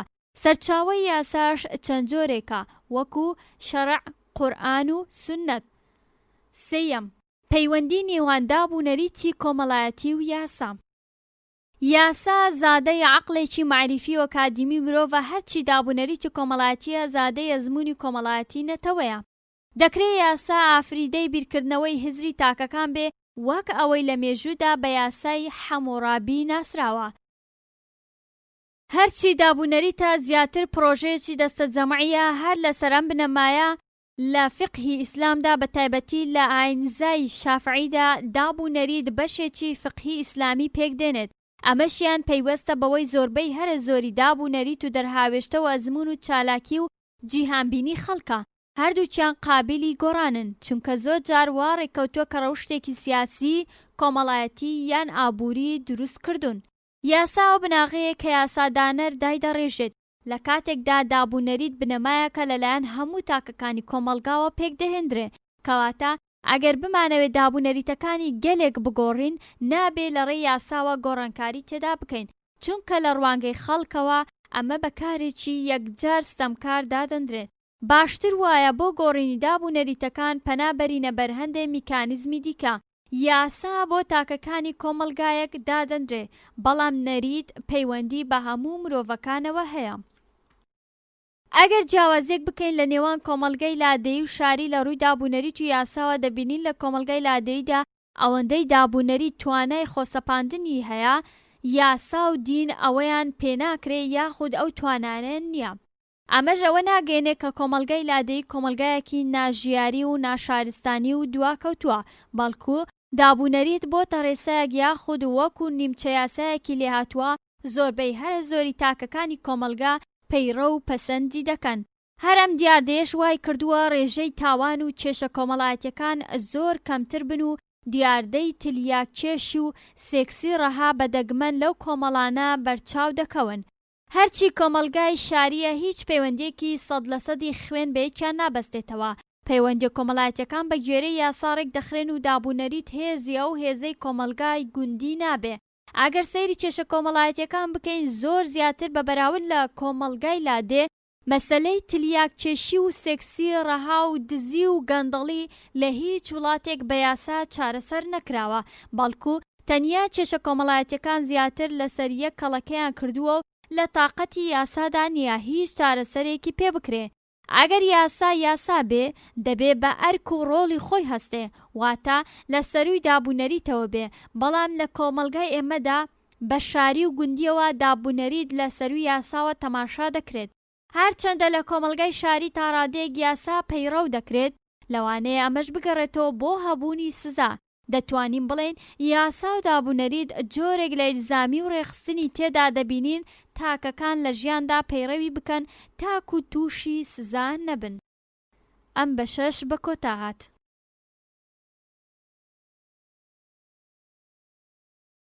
پەراوێزەکانی بەشی یەکەم گۆڤاری سۆسیۆلۆژیا دکتۆر عەبدوڵڵا ڕوشدان، ڕێبین ڕەسوول، لاپەڕە 4 2005. دووەم فوئاد بەعەلی، کۆمەڵاسی نوێ ئیبن خەلدون و زیرەک ئەحمەد و سنوور عەبدوڵڵا لاپەڕا 21 2006 هەولێر. سێیەم گۆڤاری ڕامان ژمارە 109 لاپەڕا 116. چوارەم گۆڤاری سۆسیۆلۆژیا لاپەڕە 4 ژمارە 1. پێنجەم گۆڤاری ڕامان لاپەڕا 116 هەتاوەکو 117. شەشەم گۆڤاری سۆسیۆلۆژیا لاپەڕە 4 هەتا 5 مەنوچەهر موحسینی کۆمەڵناسی گشتی و مصلح ئیروانی لاپەڕا 84 2005. هەفتەم گۆڤاری سۆسیۆلۆژیا لاپەڕە 5. هەشتەم مەنوچەهر موحسینی دەواازەکانی کۆمەڵناسی و کۆمەڵێک وەرجێڕ لاپەڕا 58 2006. نۆیەم گۆڤاری سۆسیۆلۆژیا لاپەڕا 6. دەیەم فوئاد بەعەلی سەرچاوەی پێشوو لاپەڕا 21 هەتا 22. 11 مەنوچەهر موحسینی کۆمەڵناسی گشتی لاپەڕا 29. 12 پەروین سازگارە ئاوردانەوەیەک لە کۆمەڵناسی و جەواد مستەفا لاپەڕا 22. 13 مەنوچەهر موحسینی سەرچاوەی پێشوو لاپەڕا 13. 14 گۆڤاری سۆسیۆلۆژیا لاپەڕا 10.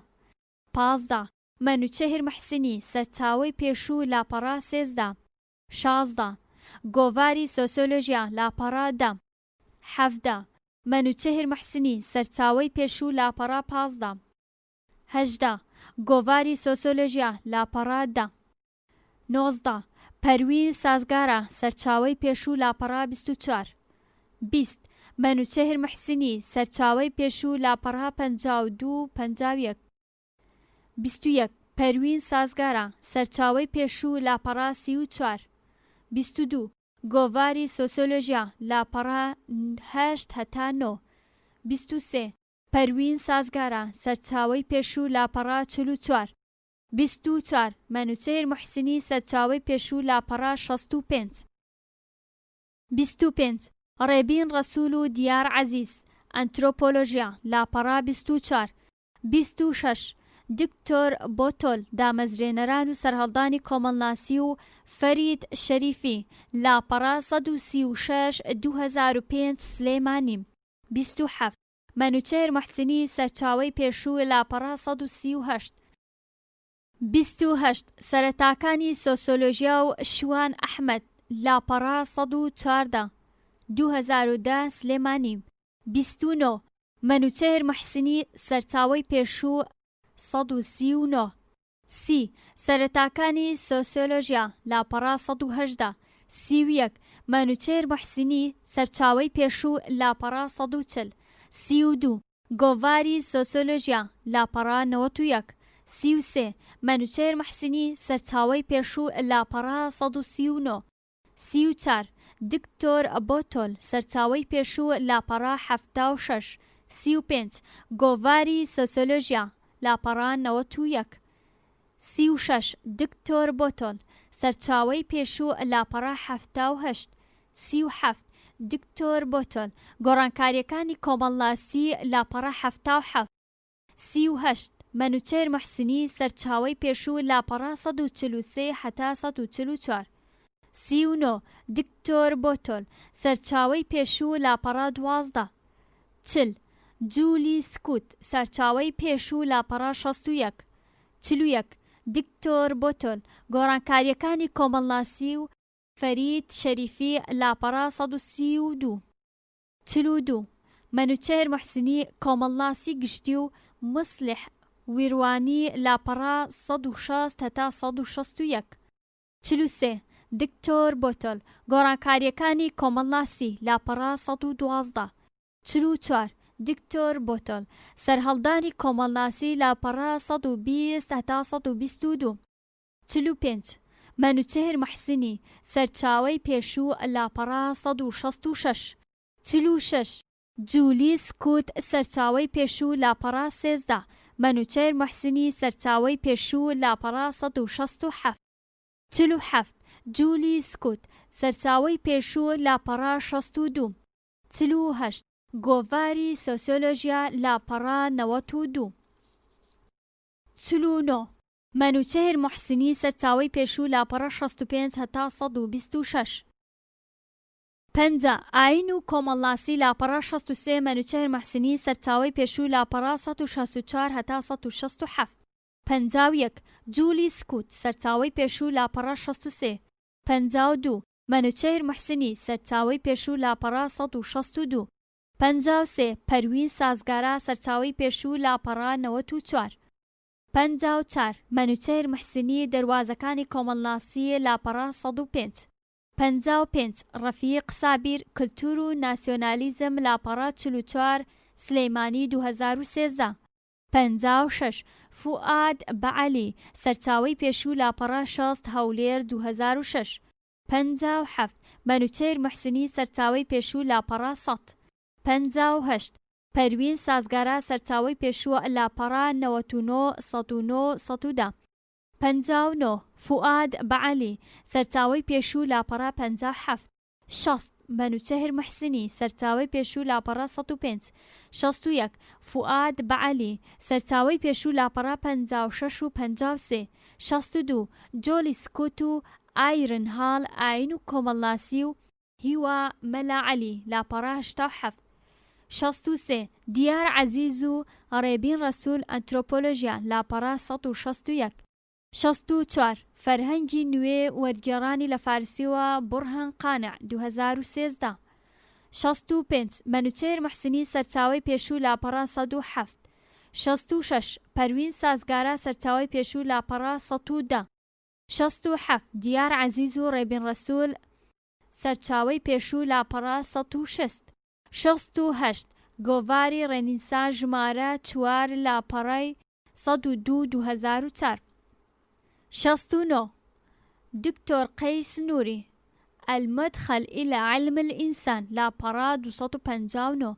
7 دكتور آي سي بوكيت مقارنة الأديان لاپەڕا 8 هەتا 7 71 دیار عەزیز و ڕێبین ڕەسوول سەرچاوەی پێشوو لاپەڕا 163 72 جولی سکوت سەرچاوەی پێشوو لاپەڕا 17 73 مەنوچەهر محسنی کۆمەڵناسی گشتی لاپەڕا 163 74 جۆلی سکوت سەرچاوەی پێشوو لاپەڕا 13 75 مەنوچەهر محسنی سەرچاوەی پێشوو لاپەڕا 146 76 جولی سکوت سەرچاوەی پێشوو لاپەڕا 12 77 مەنوچەهر محسنی دەروازەکانی کۆمەڵناسی لاپەڕا 63 78 جولی سکوت سەرچاوەی پێشوو لاپەڕا 15 مەنوچەهر محسنی سەرچاوەی پێشوو لاپەڕا 171 79 مەنوچەهر محسنی کۆمەڵناسی گشتی لاپەڕا 172 تا 173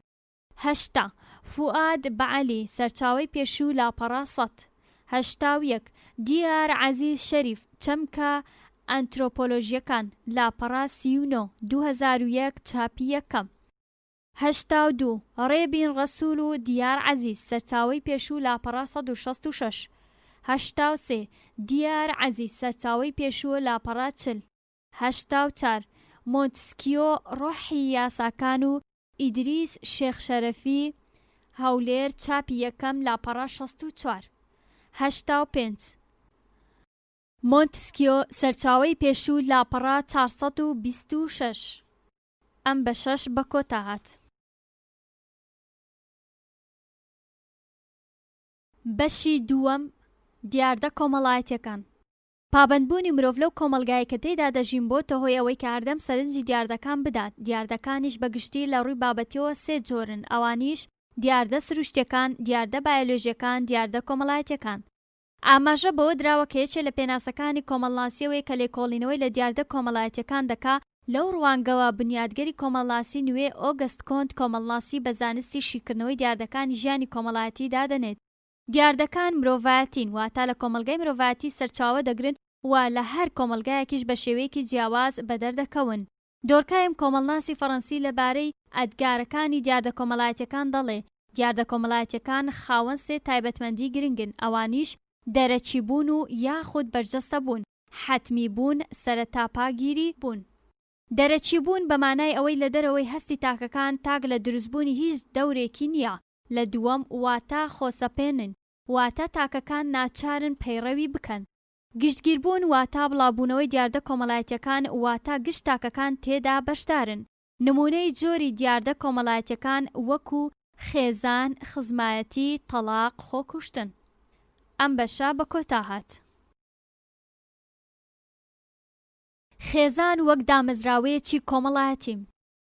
خێزان لە مانای گشتیدا چەمکێکی جیهانیە، لە هەموو شوێنێک دابوونی هەیە، چونکە وەڵامدانەوەی کۆمەڵێک پێداویستیە سەرجەم مرۆڤایەتی تێدا هاوبەشن. خێزان گروپێکی کۆمەڵایەتیە کە پەیوەندی بە ئەندامەکانی زیاتر لە ڕێگەی هاوسەرگیریەوە دروست دەبێت. هەروەها بچووکترین یەکەی کۆمەڵایەتی و شانۆی کارلێک و پەیوەندی کۆمەڵایەتیەکانە. وتیایاندا تاکە کەس گەشە دەکات و تێدەگات و دەبێتە ئەندامێکی سەربەخۆ پشتبەخۆ بەست و هەر بەهۆی خێزانەوە تاکە کەس ڕۆڵە کۆمەڵایەتیەکان لە خێزان و دەرەوەی خێزان وەردەگرێت و فێریان دەبێت بەهۆیەوە ڕۆڵ و پلەپایەی کۆمەڵایەتی لە کۆمەلگا وەردەگرێت. یەکەمین دامەزراوەیە کە مرۆڤەکان لە باوەش دەگرێت و بەخێویان دەکات و لە ناویاندا فێری بنەماکانی ژیان و ڕەوشت و ڕەفتار دەبێت. جگە لەوەش لەگەڵ تاکەکانی تری خێزاندا پەیوەندی کۆمەڵایەتیەکان دەبەستێت. هەندێک لە بیرمەند و توێژەرە هاوچەرخەکان پێیان وایە توندوتۆڵی و کۆمەڵ و هێمنی دامەزراوەکان پەیوەندی زۆری بە توندوتۆڵی خێزان و ئەندامەکانیەوە هەیە، کەواتە بەردەوامبوونی ژیان پەیوەندی بە بەردەوامبوونی تاکەکانی ناو خێزان هەیە. نەتەوە بریتێ لە کۆمەڵە خێزان و بنەماڵەیەک، بۆیە ئەو نەتەوەیە خاوەنی ماڵی باشە باش دەبێ، ئەوەی خاوەن ماڵی گەندەڵە گەندەڵ دەبێ. جا ئەوانەی مەبەستیان چاکردنی نەتەوەیە پێش هەموو شتێ دەبێ دەست بە چاکردنی ماڵ و خێزانەکان بکەن.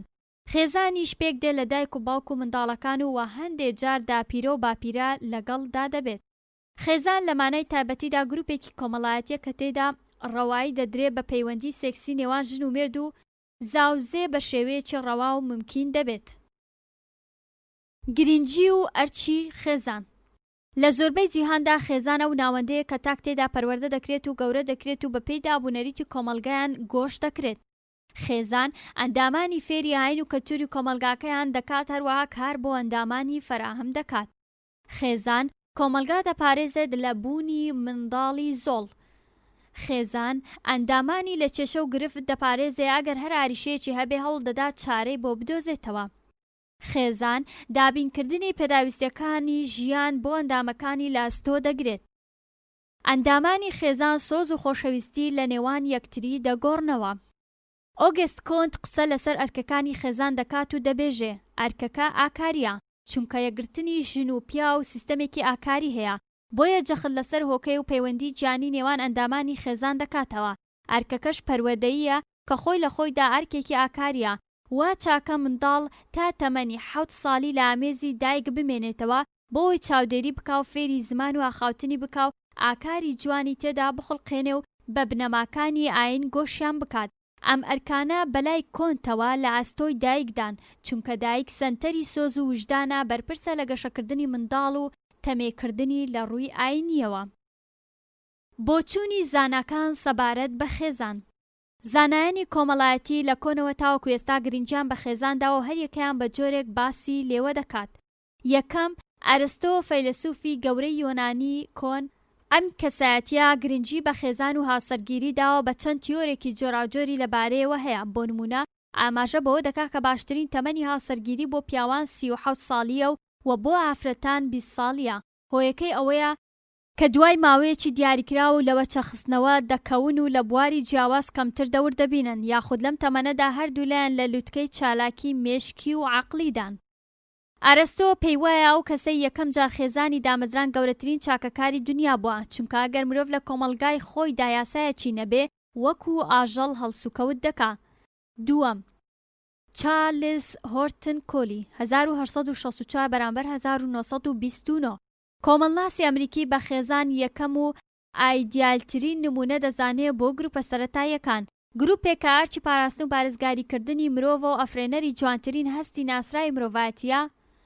سێیەم لە دیدی ئۆگست کۆنت ساڵی 1798 بەرامبەر 1857 خێزان یەکەیەکی کۆمەڵایەتی ڕاستەقینەیە. بۆ ڕاوەکردنی ڕەفتاری تاکە کەس بەلایەوە عەقڵ تەنها لە حاڵەتی کۆمەڵایەتی بووندا گەشە دەکا و دەڵێت هاوسەرێتی یەکێتیەکی ئۆتۆماتیکی نێوان هەردوو ڕەگەزەکەیە. دەرەنجامی کارلێکی غەریزەیە لەگەڵ ئارەزووە سروشتیەکان کە بۆ ئەوەی کۆمەڵایەتی بەهرەمەند بێ. خێزان دەستگایەکی کۆمەڵایەتیە، هەرم دەستگایە دەور و ڕۆڵێکی گرنگ دەبینێ لە پێگەیاندنی تاکەکانی بە شێوەیەکی دروست و تاکێکی سەرکەوتوو بە کەڵک بەرهەم دێنێت. بەڵام لێرەدا باس لە جیاوازی تاک لە خێزانی ڕۆژهەڵات و ڕۆژاوا دەکەین کە هەندێک خاڵی سەرەکیمان وروژاندووە وەکو ئازادی و یەکسانی و هاوسەرگیری و تادوایی.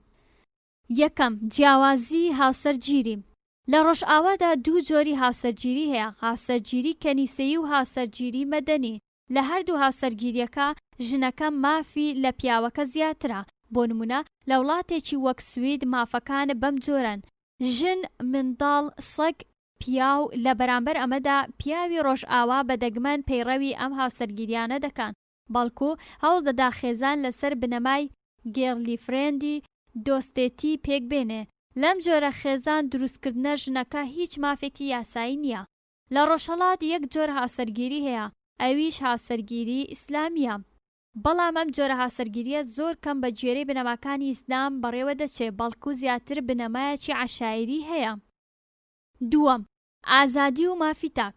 سەبارەت بە مافەکانی تاکەکان لە ڕۆژئاوا لەوێ هەر تاکێک تەمەنی گەیشتە 18 ساڵ لە هەندێک وڵات، 21 ساڵ لە هەندێک وڵاتانی تر، مافی ئەوەی هەیە بە تەنیا بژی، ئازادە لەوەی لەگەڵ ئەو کەسەی دەیەوێ بژی. ئەمە ئازادە بۆ هەردوو ڕەگەز وەک یەکە، بەواتای هەروەک چۆن کوڕ دەتوانێت بە تەنیا بژی، کچیش دەتوانێت بە تەنیا بژی. هەموو منداڵێک بەر لە تەمەنی 18 یان 21 ساڵی دەبێ بخوێنێ، بەڵام بە دەگمەن خوێندن لە وڵاتانە بەخۆڕاییە. لە ڕۆژهەڵات بەتایبەت لە نێو وڵاتانی مسڵمانیش تاک ئەو ئازادیەی ڕۆژئاوای نییە. کچ و کوڕ ئەو مافیان نییە لە دەرەوەی خێزان بژین، بە تایبەتی کچ تەنیا بۆ خوێندن نەبێ. سێیەم، ئازادی لە ڕووی سێکسەوە. کێشە کۆمەڵایەتەکانی تاچی ڕۆژئاوا ڕۆژهەڵات وەک یەک نین. ئەو ڕێپێدانە ئازادەی سێکسی لە ڕۆژئاوا نەک هەر چارەسەری کێشەکانی تاچی نەکردووە، بەڵکو نەوەیەکی وای دروست کردووە کە بیر لە خێزان دروستکردن دەکاتەوە، بەڵکو هەر وەک دەخوا و دەخواتەوە ئەو هاش سێکس دەکا. لە ڕۆژهەڵاتدا لەگەڵ ئەوەی ژیان لە وڵاتانە بە گوێرەی بنەماکانی ئیسلام بەڕێوە ناچێ، بەڵام ئەو بەربادیە سێکسیە لە ئارادا نییە. هەندێ ئەمە بە خەفەکردنی سێکس یاخود بە جۆرێک لە کەپکردن تێدەگەن، بەڵام بەڕاستی ئەمە پاراستنی سەروەری مرۆڤە، چونکە خواردن و خواردنەوە بە هیچ جۆرێک لەگەڵ سێکسکردن بەراورد ناکرێ. چوارەم، یەکسانی. لە ڕۆژهەڵات بەکەمی بەدی دەکرێت بە تایبەتی لە نێوان کچ و کوڕ کە خێزان جیاوازیەکی زۆر دەکات، کە کوڕ زۆربەی مافەکانی پێدەدێت کەچی کێز ئەو مافانەی لێزەوت دەکرێت. هەرچی لە ڕۆژئاوا هیچ جیاوازیەک بەدی ناکرێت لە نێوان کچ و کوڕ، بەواتای چۆن کوڕ مافی دۆستێتی و هاوڕێتی هەیە، کچیش بە هەمان شێوەی ئەو مافەی هەیە. ئەم بە 6 بە کۆتا هات. چەمشی خزمەتی و جۆرەکانی. خزمەتی دیاردەیەکی کۆمەڵایەتی باوە بە شێوەیەکی جیاواز لە گشت کۆمەلگا مرۆڤایەتیەکان بوونی هەیە، بەڵام ئەو دیاردەیە زیاتر لە نێو کۆمەلگا نەریتی و دواکەوتەکاندا ئامادەبوونی هەیە لە ڕووی کردارەکانیەوە هەستی پێدەکرێت. سیستەمی خزمەتی لە هەموو کۆمەلگا و شارستانێتێکدا هەیە، بۆیە بە سیستەمێکی جیهانی دادەندرێت. کۆمەلگایەکی مرۆیی نییە بەبێ سیستەمێک کە دەستنیشانی پەیوەندی خزمەتیەکانی نێوان تاکەکانی بکە. خزمەتی یەکەمین سیستەمی کۆمەڵایەتی پەسەندە. خزمەتی ئەو پەیوەندیەیە منداڵ یان لە دایکبوونی نوێ دەبەستێتەوە بەو گروپەوە کە لە ناویادا دەژین و گرێکی کۆمەڵایەتی لە بنچینەدا پشت بە خوێن دەبەستێت لە نێوان تاکەکاندا لە خوشک و برا و باوک و تەواوی ئەو دەستە کۆمەڵایەتیانەی تر. سەرەڕای ئەوەی کە خزمەتی پەیوەندیەکی بایۆلۆژیە ناوەڕۆکێکی کۆمەڵایەتی هەیە کە لە تەوەرەی وەچە و ڕەچەڵەکدا دەسوڕێتەوە، چونکە پێناسەیەکی کۆمەڵایەتی دەدات بە تاک لە نێو کۆمەڵدا، کاویش لە ڕژێمی بۆ ماوەدا بە تەواوەتی ڕوون دەبێتەوە. گرنگی گەورەی هەبووە کۆمەڵەکان لەسەر ئەو بناغەیە سامانی کەسە مردووەکانیان بەسەر ئەو تاکانە دابەش دەکەن کە خزمەتی دەیان بەستێتەوە. دەکرێت بڵێن خزمەتی یەکێکە لەو چەمکانەی کە کۆمەڵناسان لە توێژینەوەکانیان باسییان لێوە کردووە و خزمەتی بە پەیوەندی کۆمەڵایەتی نێوان تاکەکانی خێزان پێناسە بکەین. خزمەتی دەکرێت و وەسفی ئەو پەیوەندیە دانەبراوی ئێمە بکە کە لەگەڵ دایک و باوک و خوشک و براکانمان هەمانە و یان بۆ تۆڕێکی فراوانتری خزمەتی واتە مام و پور و کوڕەمام و تا دوایی بەکاردێنین. خزمەتی پەیوەستبوونێکی دامپێدرانراوە لە ڕووی کۆمەڵایەتیەوە، ئەمەش لەسەر بنەمای خوێن و ڕەچەڵەک لە نێوان باوک و دایک لە نێوان برا و خوشکیشدا، یاخود دامپێدانانێکی کۆمەڵایەتیە بە پەیوەندیە زیندەگیەکانی خزمەتی نێوان هەندێک کۆمەڵە و کۆمەلگا مرۆیەکان. ڕێسای خزمەتی بە شێوەیەکی ڕەها لایەنی بژێوی و ئاستی ئابووری کەسەکان دەستنیشان دەکات. مۆرگان پێی وایە پەیوەندی بایۆلۆژی نێوان کەسەکان بە تایبەتی نێرومێ هۆکارێکی ڕەهایە بۆ دروستبوونی خزمەتی. لێکۆڵینەوە لەبارەی خزمەتی و لێکۆڵەرەوانی مرۆڤناسی گرنگیان پێداوە. نزیکەی دەیەها ساڵ لەمەوبەر ئەوانیش وەکو لویس مۆرگان، جۆن ماکلن، هەنری مین، ڕادکلف براون تا دوایی. پەیوەندی خزمەتیەکان لەسەر بنەمای کارلێکردنی ڕاستەوخۆ پێک دێت، یاخود بە شێوەیەکی تر پەیوەندیەکان ڕووبەڕوون لەگەڵ یەکتردا. لە کۆمەلگا سەرەتایی و سادەکان خزمەتی چەند لقی لێ دەبێتەوە، وەکو خزمەتی خوێن و ژن و ژنخوازی و تا دوایی. جۆرەکانی خزمەتی: خزمەتی باوکایەتی، خزمەتی لە ڕێگەی باوکەوە، خزمەتی دایکایەتی، خزمەتی لە ڕێگەی دایکەوە، خزمەتی ژن و ژنخوازی، خزمەتی کەس و کار. لە یەکەمدا کە خزمەتی باوکایەتی ئەم جۆرە خزمەتیە لە ڕێگەی هێلی نێرینەوە دروست دەبێت. سیستەمی نەوەی خزمەتی پشت بە باوک یان خێزانی باوک دەبەستێ و دایک و خێزانی دایک وەک بێگانە تەماشا دەکرێت و منداڵ هیچ سۆزێکی لە بەرامبەریاندا نییە. و ئەم سیستەمە لە هەندێک خێڵ و هۆزی وەکو ئوسترالیا و ئەمریکا باو بووە. هەبوونی ئەم جۆرە خزمەتیە لە هەندێک کۆمەلگا بەرایەکان دەگەڕێتەوە بۆ بایەخ و ڕۆڵی کۆمەڵایەتی و ئابووری سیاسی و کۆنتڕۆلکردنی خێزان لەلایەن باوکەوە. ئەم جۆرە خزمەتیە لە کۆمەلگای کوردیش بەرچاو دەکەوێت. ئەمەش بەهۆی دەسەڵاتی باوک سالاریەوەیە کە باوک دەسەڵاتی ڕەهای هەیە بەسەر ئەندامانی هەتا سیستەمی خزمەتیش تەنها بۆ لای خزم و کەسوکاری خۆیەتی. لەم جۆرە خزمەتیەدا مام لە پێش خاڵ دێت و هەروەها ئامۆزا لە پێش کوڕ و کچە خاڵی یان پلک دێ. دووەم، لە جۆری دووەمدا کە خزمەتی دایکایەتی پێدەگوترێ، ئەمەش لە ڕێگەی هێڵی مێینەوە دروست دەبێ و سیستەمی دایکیش پشت بە خزمەتی دایک دەبەستێ، چونکە منداڵتیایدا وابەستە بە دایک یان خێزانی دایکەوە. ئەندامانی خێزان باوکیان بە بێگانە دەزانی و هیچ پەیوەندیەکیان پێوە نییە. لە هەندێک کۆمەڵدا تیرەکانی ئوسترالیا خێزانی باوکیان دەکوشت ئەگەر بەلایەنەوە پێویست بووایە. هەندێک لە توێژەرەوان پێیان وایە ئەم جۆرە لە کۆمەڵە سەرەتاییەکان باو بووە. ئەمەش دەگەڕێتەوە بۆ ئەو ڕۆڵەی کە ژن هەیبووە، ئەمەش دەرەنجامی دایک سالاریە. سێیەم، خزمەتی ژن و ژنخوازی. ژنخوازی پرۆسەیەکە کە بەشێک لە سیستەمی خزمەتی پێک دێنن. ئەم جۆرە خزمەتیە لە ڕێگەی هاوسەرگیریەوە دروست دەبێت. کاتێک کچ و کۆڕ دەچنە پرۆسەی هاوسەرگیریەوە، ئاوا خێزانی کچ و کۆڕ پەیوەندیان لە نێوان دروست دەبێت وەک سیستەمێکی خزمەتی پەیڕەو دەکرێت، وەکو خوشکی ژن و خوشکی مێرد و تا دوایی. لەم جۆرە خزمەتیە بووک دەبێتە بەشێک لە خێزانی کوڕەکە، کەچی کوڕەکە نابێتە بەشێک لە خێزانی بووکەکە. چوارەم، خزمەتی کەسوکار. مەبەستم جۆرە خزمەتیە و پەیوەندیە کە لە نێوان سەرجەم تاکەکان هەیە، ئەوانەی لە یەک باپیرە هاتوون و واتە هەموو خزم و کەس و کاری دایک و باوک دەگرێتەوە. ئەم بە شەش بە کۆتا هات. چەمچی هاوسەرگیری و جۆرەکانی. هاوسەرگیری دیاردەیەکی بایۆلۆژی کۆمەڵایەتی هیچتێ لە هەموو کۆمەڵەکاندا بە کۆن و نوێیەکان بوونی هەبووە، کەواتە لە هەموو کۆمەلگاکان بوونی هەیە. بەڵام خودی پرۆسەکە لە کۆمەلگایەک بۆ یەکێکی تر جیاوازە، کەواتە سیستەمی هاوسەرگیری پێویستێکی ناچاریە لە هەموو کۆمەلگاکان، سەرەتایی و شارستانی و هاوچەرخ و نوێ. لە هەندێک کلتور و هەندێک ڕوانگە هاوسەرگیری 100% سیستەمێکی کۆمەڵایەتی جیاوازە، وەک ڕێخستنێکی کۆمەڵایەتی سیر دەکرێت. بەڵام لە نەزەر و کەلتوری ئێمە هاوسەرگیری سیستەمێکە تەواو مانای خێزانداری ناگەێنێ، چونکە بریتە لە چەند بنەما و شێوازێکی دیاریکراو کە تاکە کەسەکان دەبات بەڕێوە و ملکەتیان دەکا بۆیە بە جۆرێک لە ڕەفتارکردنەوە وابەست دەبن. لە هەر کۆمەلگایە جۆری لە هاوسەرگیری پەیڕەو دەکرێت. ئەمەش بەهۆی کەلتوریانە. بۆ نمونە لە هەندێک کۆمەلگا باوک دەسەڵاتی بەسەر خێزاندا زاڵە، باوک سالاری. لێرەدا حەز و ئارەزووی کچ و کوڕ لە هەڵبژاردننی هاوسەریان هیچ ڕۆڵێک نابینن، بەڵکو بە زۆرم لێیە. بەڵام لە هەندێکی دیکە جیاوازە، ئەمەش دەوەستێتە سەر پەروەردە و ئاستی ئاینی و ڕۆشنبیری و دینداری ڕەسەن نەک کلاسیکی. پێوەرەکانی هاوسەرگرتن زۆر جیاوازن لە هەندێک کۆمەلگا، لەوانەیە یەکێک لە ژن یاخود مێرد بەسەر ئەوی تردا زاڵ بێ، بەڵام لە هەندێکی تریان هەردووچیان یەکسانن. هاوسەرگیری لە پێناو دەستکەوتی لەزەت نییە وەک هەندێک وا بیری لێ دەکەنەوە، بەڵکو بۆ پێکهێنانی خێزان و دابینکردنی مانەوە و بەردەوامی نەتەوەیە. هاوسەرگیری پێناسەی جۆراوجۆری بۆ کراوە، ئەوانیش بەپێی چەمکی ئاینی و ئابووری سیاسی و کۆمەڵایەتی و لە ڕوانگەی کۆمەڵایەتیەوە دەکرێت بڵین بریتیە لە سیستەمێکی کۆمەڵایەتی سنووردار بناغی پێکهێنانی خێزانە. هاوسەرێتی پەیوەندی کۆمەڵایەتی و کالێکی دینامیکی بەردەوام لەگەڵ هێزە شارستانی و کۆمەڵایەتیەکان، یان پەیوەندیەکی نیم چەچەسپاوە لە ڕووی شارستانیەوە بۆ ئارامی تاکەکەس و خێزان و کۆمەڵ هاتۆتە بوون.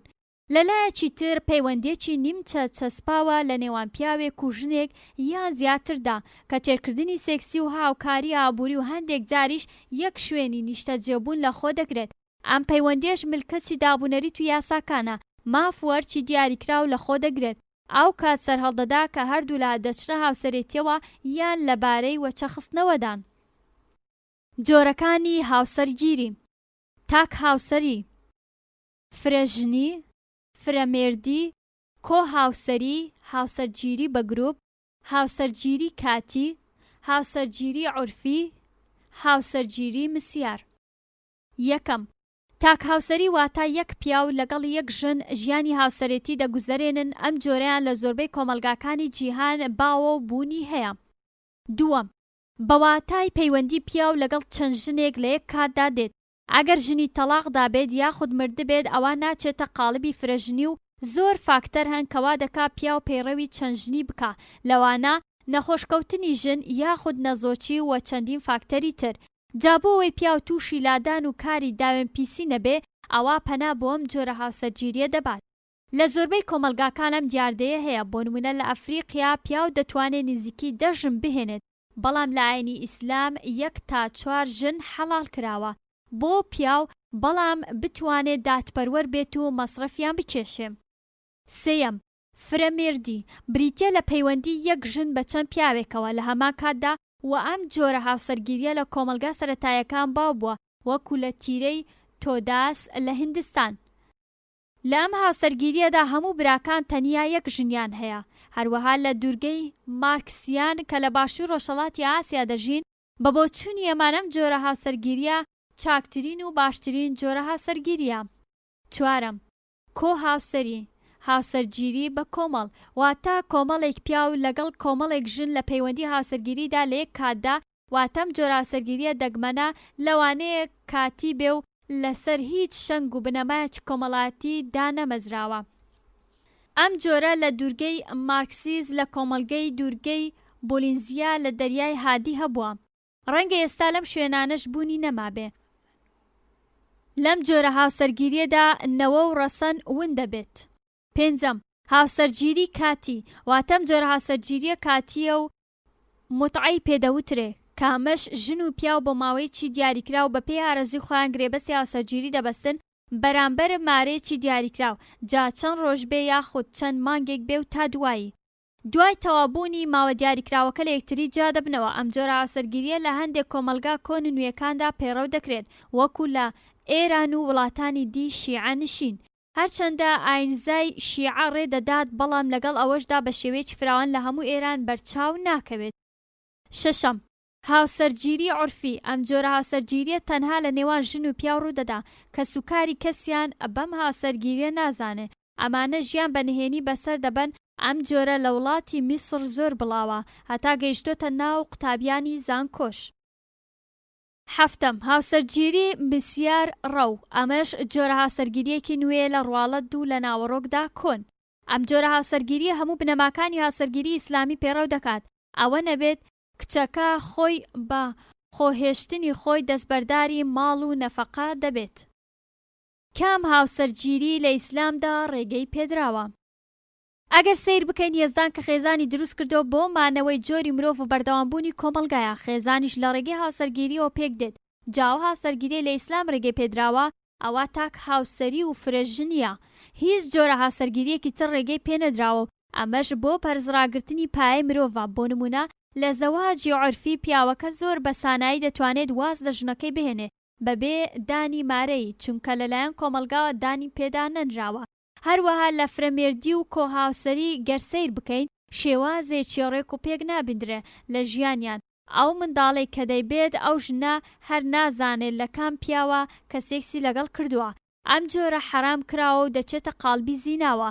بۆمان دەردەکەوێت هەر شتێک لەلایەن خوداوە دانراوە ئەوە حیکمەتی خۆی تێدایە، دەبێت مرۆڤەکان پەیڕەوی بکەن. فرانکلین دەڵێ هاوسەرگیری وەک شارێکی گەماڕۆ دراوە، کەسانێک کە لە ناو شاردا هەوڵ دەدەن لێی بێنە دەرەوە، ئەوانەی لە دەرەوەن هەوڵ دەدەن بچنە ناوی. ئەم بەشەش بە کۆتا هات.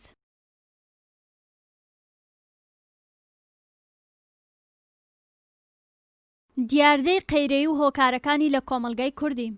بێگومان قەیرەی یەکێکە لە کێشە گەورەکان کە زۆربەی کۆمەلگای ئیسلامیەکان بە شێوەیەکی گشتی و کۆمەلگای کوردی بە تایبەتی پێوەی دەناڵێنن. قەیرەی واتە کچ یاخود کوڕ ناتوانن ژیانی هاوسەرەتی پێک بهێنن و ئەمەش لە دوای تەمەنی 30 ساڵیەوە ئینجا دەچێتە قاڵبی قەیرەیەوە. قەیرەی وەکو دیاردەیەک یاخود کێشەیەک باوە لە ڕۆژگارێکی وەکو ئەمڕۆ کاریگەری نێگەتیڤی لەسەر کۆمەلگا و خێزان و تاک هەیە. لەسەر کۆمەلگا ئەوەیە کە دەبێتە هۆی کەمبوونەوەی خێزان، خێزانیش بنچینەی بەردەوامبوونی کۆمەلگایە و لە سەرەتاکێش چ کوڕ یاخود کچ وا هەز دەکەن لە ژیاندا سەرکەوتنیان بەدەست نەهێنەوە، هیچ جۆرە متمانە و باوەڕبەخۆبوونێکیان نامێنێ. لەسەر خێزانی ژەوەیە کە زۆربەی کات دایک و باوک یاخود لێپسراوی ئەو تاکە بیر دەکاتەوە لە داهاتووی و دوا ڕۆژی هەموو کاتێک وا هەز دەکا ئاریشەیەکی گەورەی هەیە.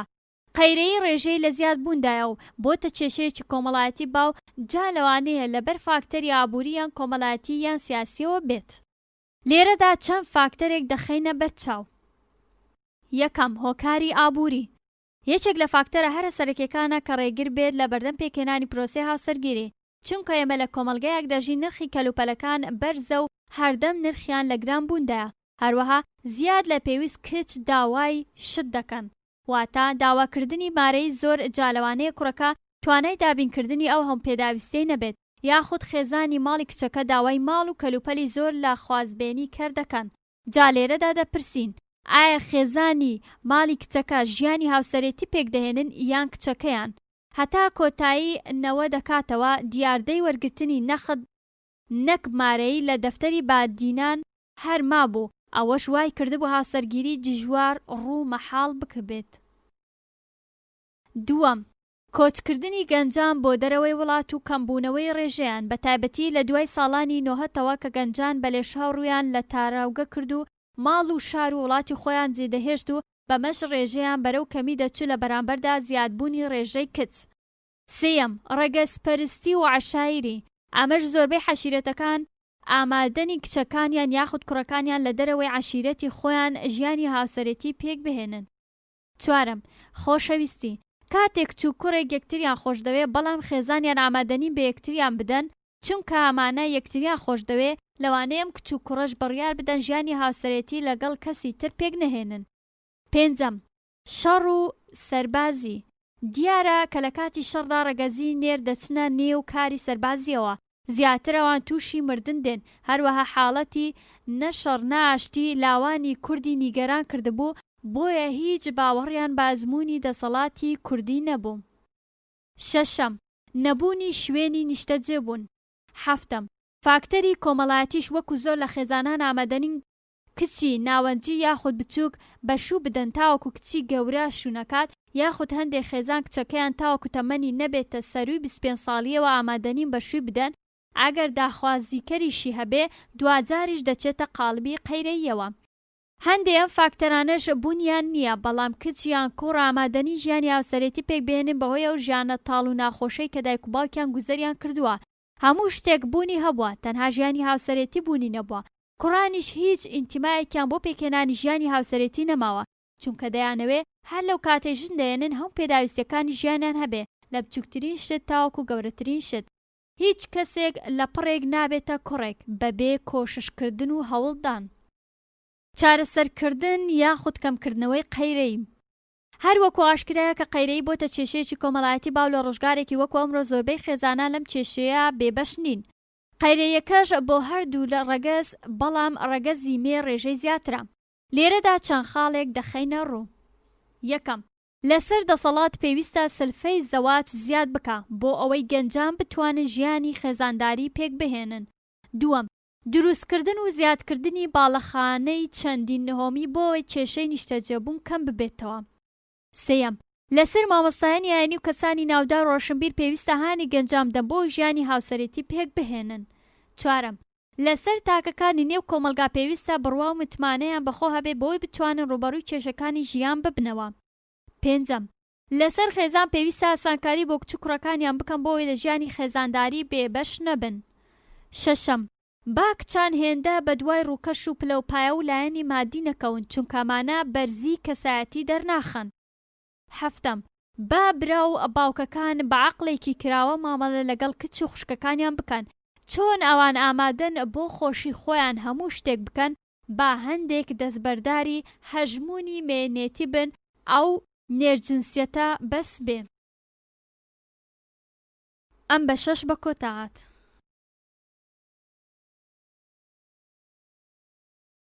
فرەژنی مەرج و هۆکارەکانی هەموو کۆمەلگایەک ئاریشە و گرفت و دیاردەی کۆمەڵایەتی پێویست بەخۆی هەیە بەڵام زۆرجار ئەمانە گشتگرن و هەموو میلەت بەشدارن. هەندێک جار دابوونەریتی کۆمەڵایەتی و ئاینی دەبنە فاکتە بۆ دروستبوونی ئەم جۆرە دیاردە و ئاریشانە. یەکێک لەوانە فرەژنیە کە بریتێ لە پەیوەندی نێوان چەند ئافرەتێک بە پیاوێک لە یەک کاتدا بەڵام ئەگەر پیاوێک ژنەکەی تەلاقدا بێ ژنێکی تری هێنابێ ئەوە ناچێتە قاڵبی فرەژنیەوە. پیاوێک دەتوانێت لە یەک ژن تا 4 هەبێ لە یەک کاتدا ئەمەش باشترین بەڵگەن لەسەر تەشریعی ئیسلام و گونجاندنی لەگەڵ سروشتی مرۆڤ. فرەژنی یەکێک لە مافەڕەوەکانی ژن پێش ئەوەی مافێک بێت بۆ پیاو. لە چوارچێوەی ئاینی ئیسلام فرەژنی مافی ژن و پیاوە. کاتێک پیاوێک دەیەوێت ژنێک بهێنێ ژنەکە سەربەستە بەوەی کە ڕازی بێت واتە قبوڵی بکا یاخود نا. ئیسلام چۆن مافی پیاوی داوە کە ژنی تر بهێنێت بە هەمان شێوە مافی بە ئافرەت داوە کە ڕەتی بکاتەوە.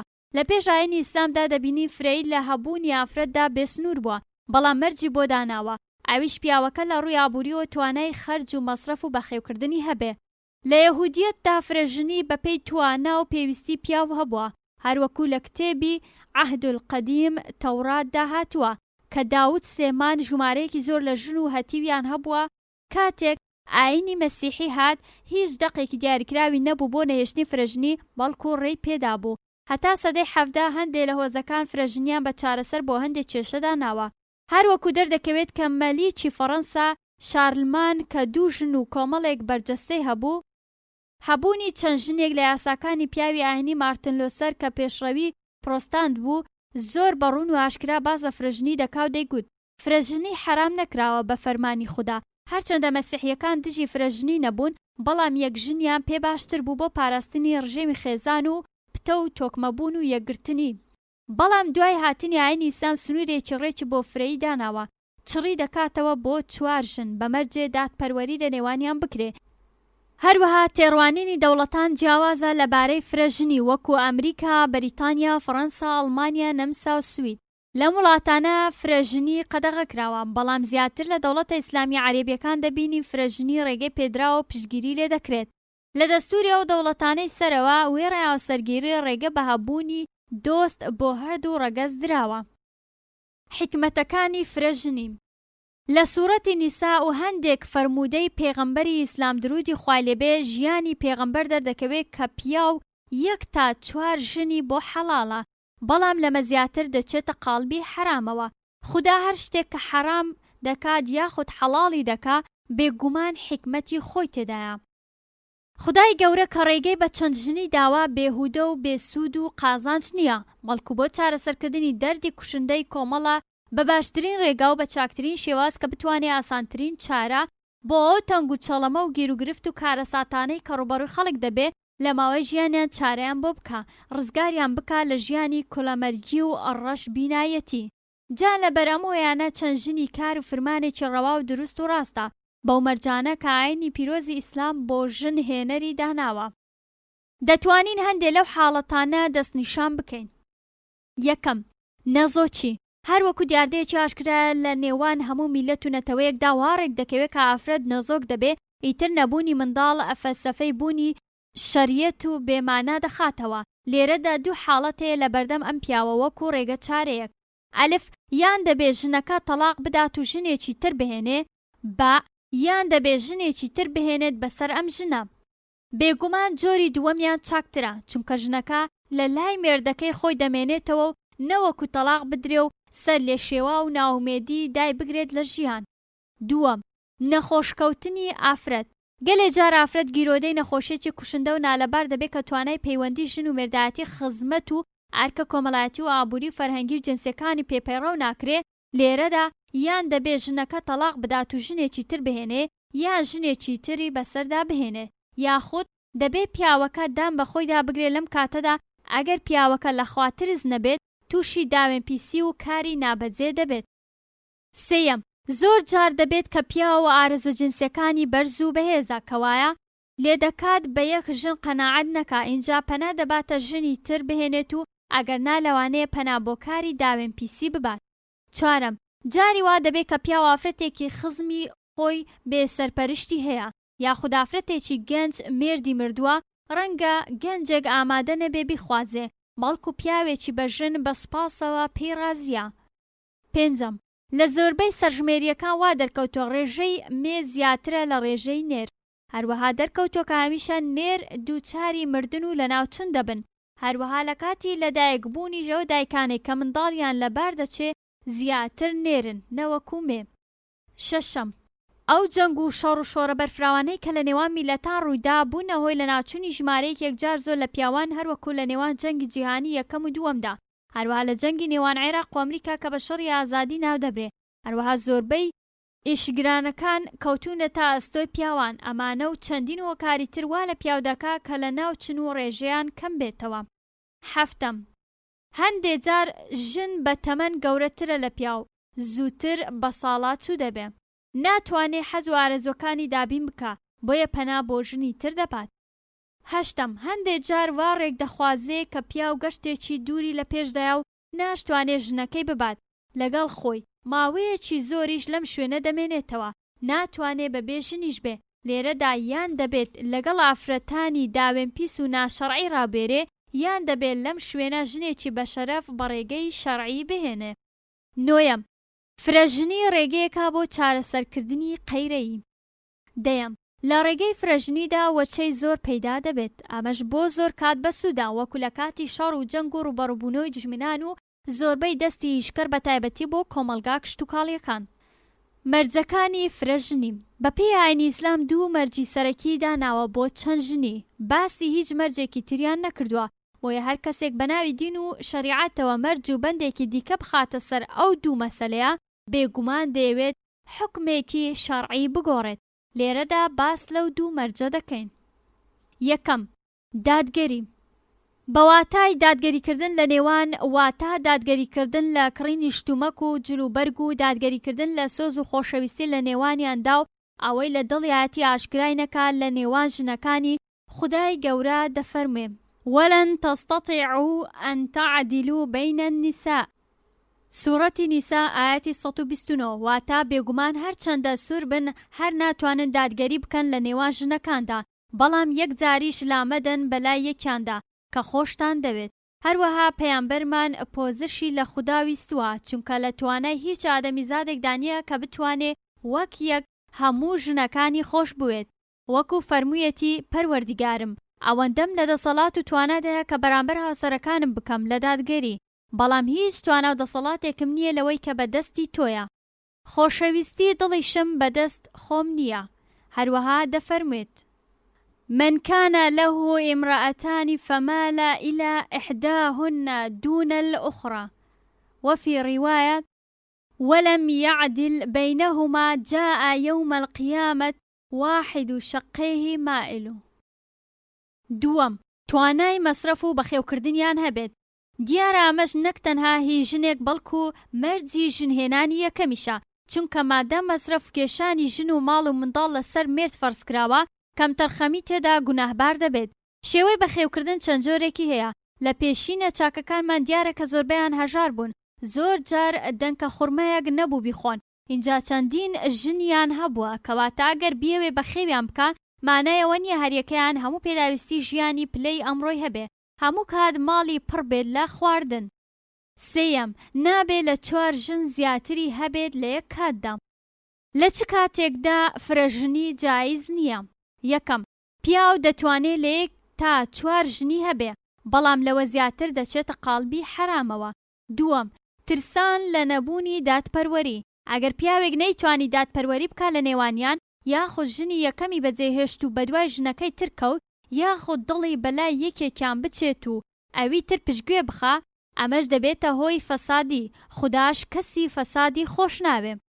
سێیەم، لە ڕووی سێکسیەوە لە خۆی ڕانەبینێ. چوارەم، ئەگەر نەیتوانی مەسرەفیان بکێشێت، لە ئیسلامدا جوان و جایز نییە 2-3 ژن بهێنێ مەسرەفیان نەکێشێت. هەندێ لەو هۆکارانەی کەوا لە پیاوان دەکەن ژنی تر بهێنن. هەندێ لەو پاڵنەرانەی کە یارمەتی پیاو دەدەن بۆ فرەژنی بەڕاستی گەرسەیرکەین لە کۆمەلگەی کوردەواری خۆمان، هەردەم پیاو حەز دەکات ژنێکی تر بهێنێ، یاخود مڵکی 1 تا 4 ژن بێ.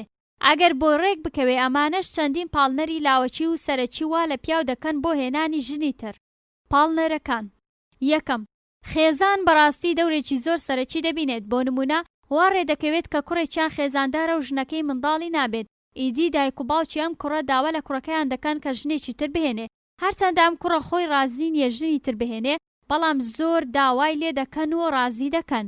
دووەم، حەز و ئارەزوو: زۆر جار پیاو حەز دەکات ژنێکی تر بهێنێت تەنها لەبەر حەزی خۆیەتی. سێیەم، خۆشەویستی: گرنگترین پاڵنەر خۆشەویستیە. کاتێک کچ و کوڕێک دەکەونە داوێن خۆشەویستی یەکترەوە، کاتێک کوڕەکە دەچێتە خوازبێنی ئەم کچە، ماڵی باوکی ڕازی نابن، هەرچەندە لەوانەشە کوڕەکە ژن بهێنێ، بەڵام هەر چاوی لەم کچەیە. هەر کاتێک بۆ ڕێک بکەوێت دەیهێنێت بەسەر ژنەکەی تر. چوارەم، تۆڵە سندنەوە: زۆر جێبیستی لەم جۆرە کێشانە دەبین ڕۆژانە کەوا ڕێدەکەوێت پیاوەکە ڕقی لە ماڵی باوکی ژنی دەبێتەوە، جا لەبەر هەر هۆیەک بێ بۆیە وەکو تۆڵە سندنەوە ژنێکی تر بهێنێت.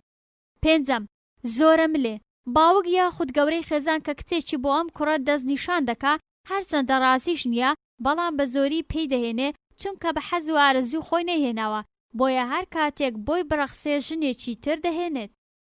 شەشەم، هەبوونی و دەوڵەمەندی: بۆ نمونەوە پیاوانەی کە پارەیان زۆرە و کێشە و گرفتیان نییە بیر دەکەنەوە ژنێکی تر بهێنن، وەکو کورد گوتەنی پیاو پارەی هەبێ یان ژن دێنێت یان پیاو دەکوژێ، هەموو کەس پیاوی پێ ناکوژرێ، جا ژنێکی تر دەهێنێت. هەفتەم، خوێندەواری: زۆر جار لە کۆمەلگەی کوردی لە بڕی خوێن کچێک دەدەن بە خاوەن خوێنەکە. ئەوانەی دەڵێت پێغەمبەرمان درودی خوای لێبێ بۆ حەز و ئارەزوی خۆی ژنی زۆری هێناوە، ئەوانەی پێیانبەرمان بەوە تاوانبار دەکەن کە بۆ تێرکردنی حەز و ئارەزوە جنسیەکانی خۆی چەند ژنی هێناوە، ئەوانەی تۆسقاڵێک لە ئاینی ئیسلام تێنەگەیشتون و ڕخنەی لێدەگرن، وەک ئەوە وایە گولەی بە تاریچیەوە بنێن. لە سەرەتادا پەیامبەرمان لەبەر چەند هۆیەکی ئاینی و سیاسی و مرۆڤایەتی چەندین ژنی هێناوە. ئەو ئافرەتانەی کە هێناوێتی تەلاقدراو بوون، یاخود بێوەژن بوون، یاخود تەمەنی لە خۆی گەورەتر بوو. بۆ نمونە، پەیامبەرمان تەمەنی پیرۆزی 25 ساڵ بوو کە خات و خەدیجەی هێنا تەمەنی 40 ساڵ بوو، واتە نزیکەی 15 ساڵ لە پەیامبەرمان گەورەتر بوو، بەڵام ژنی تری نەهێنا هەتا کۆچی دوایی کردنی، کەچی لە زەمەنی ئەودا فرەژنی باوی زۆری هەبوو. هەروەها قوڕەیشەکان هەردەم دژی پەیامبەرمان بوون، داوایان لێ دەکرد کە واز لەو ئاینە بهێنێت و جوانترین و باشترین و ناسکترین و گەنجترین کچی پێشکەش بکەن، کەچی ئەو وازی لەو ئاینە پیرۆزە نەهێنا. پەیامبەرمان زیاتر لە دوای تەمەنی 50 ساڵیدا یاخود پێش وەفاتی ژنەکانی هێناوە. لێرەدا ئەگەر گرنگی دەبا بە حەز و ئارەزوە جنسیەکانی، ئەم هەموو هەلەی دەقۆستەوە بۆ خۆی. ئەو فرەژنیا هیچ کاتێک وای نەکردووە لە کارەکانی تری ژیانی بەلاوە بنێت و هاوسەنگی نەمێنێ، مێژوو شاهێدە بۆ کارەکانی. پەیامبەرمان سەربەستی و ئازادی بە خێزانەکانی دابوو، سەرپشکی کردبوون کە ئایا لەگەڵی دەمێننەوە یاخود تەلاقیان دەوێت. ئەگەر بۆ ئارەزوەکانی خۆی بواە بە هیچ شێوەیەک ئازادی بەم شێوەیە پێنەدەبەخشین. جگەلەوەش پەیامبەرمانە ئەو ژنانەی کە هێناوێتی کەس نەبوو بە خێویان بکات و مەسرەفیان بچێشێت، یاخود لەبەر هۆکاری ئاینی ئەوانی هێناوە. ئەگەر سیر بکەین سوودەت بنت زەمعە لەگەڵ زەینەب بنت خزم کە نزیکی تەمەنیان 50 ساڵ بوو کە هێناوێتی، کەچی ئەوانەی ئێستا کە پەیامبەرمان بە پاساو بۆ خۆیان دەهێنن و کچێکی زۆر لە خۆیان بچووکتر دەهێنن، ئەمانە بۆ حەز و ئارەزوەکانی خۆیانە، نەک پەیامبەری پێشەوامان. چێن ئەوانەی دژی فرەژنین. لە هەر لایەکی دنیاوە سەیری ژیان بکەین چەندان کەسی جودا و لە یەک چوو هەن. لە هەر یاسایەک و باسی بابەتێک هەندێک پشگیری و پاڵپشتی دەکەن و هێندێک دژی دەوەستن. فرەژنی شەشێکە لەو یاسایانەی کە خەڵکی ڕاوبۆچوونی جیاوازیان هەیە. کەم گوێبیستی ئەوە دەبین کە پیا و دژی فرەژنی بێ، ئەگەر هەش بێ بە ڕێژەیەکی زۆر کەمن. ئەوەی دژی فرەژنی بێ زیاتر ژن و منداڵەکانن. شتێکی ئاشکرا و ڕوونا کە فرەژنی مەسەلەیەکی زۆر قورسە لەسەر دڵی ئافرەت، چونکە هاوتا بۆ ژن پەیدا دەبێت لە دڵی پیا و گیرفانیشی. کەس حەز ناکا سۆز و خۆشەویستی کەسێکی نزیکێ لەدەست بچێت و کەسێک جێگەی ئەو بگرێتەوە. بۆ نمونە لە خێزانێک تەنها یەک منداڵیان هەیە، ئەو دایک و باوکە و پەڕی سۆز و خۆشەویستیان پێبەخشیوە. ئەم منداڵە حەز ناکا هیچ خوشک و برایەکی تری بۆ پەیدا ببێ، نەوەکو وەک جاران مامەڵەی لەگەڵ نەکەن. بەڕاستی ئەم ژنەش وەکو ئەمە بیر دەکاتەوە.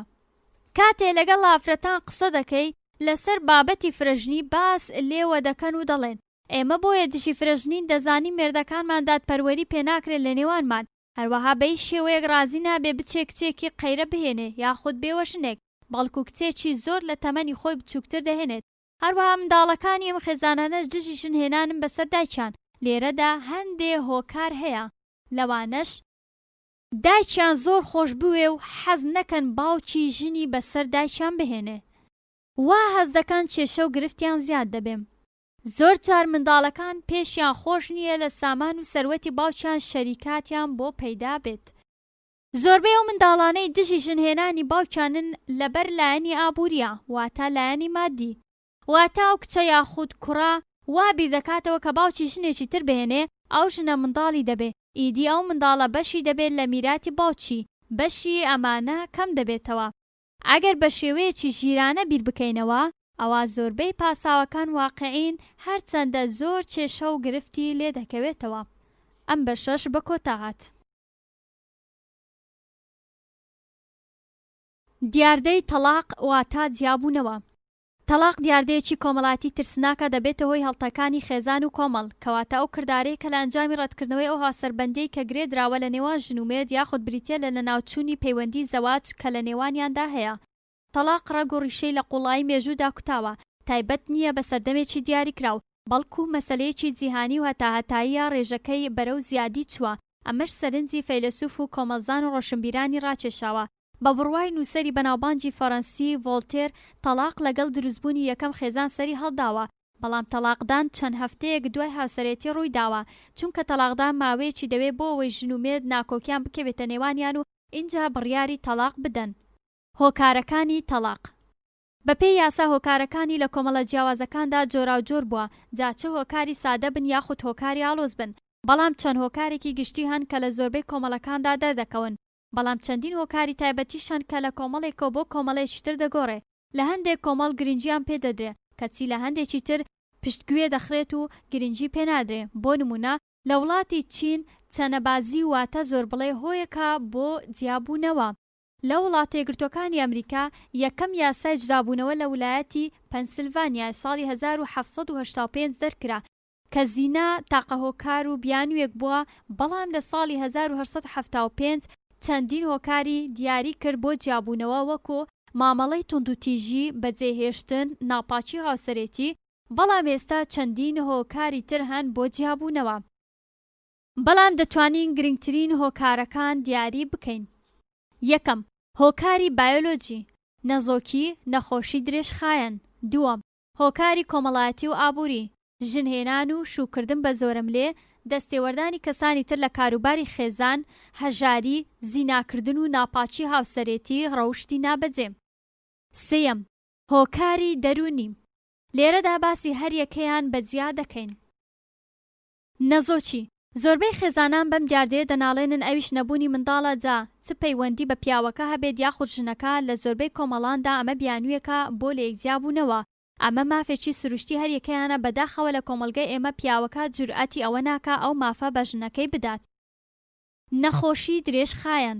کاتێ ژن یاخود پیاو تووشی نەخۆشی درێژخایەن بێ کە ڕێگر بێت لە ئەرکەکانی هاوسەرێتی مافەکانی پێشێر بکاو، هیچ دروستکاییەک نەبێ بۆ چارەسەرکردنی بەمە ژنەکە یاخود پیاوەکە داوای جیابوونەوە دەکا. زۆرجار حاڵەتی بەزاوانەبوون بە بیانووی بەستران بۆ ماوەیەکی زۆر دەبێتە هۆی جیابوونەوە.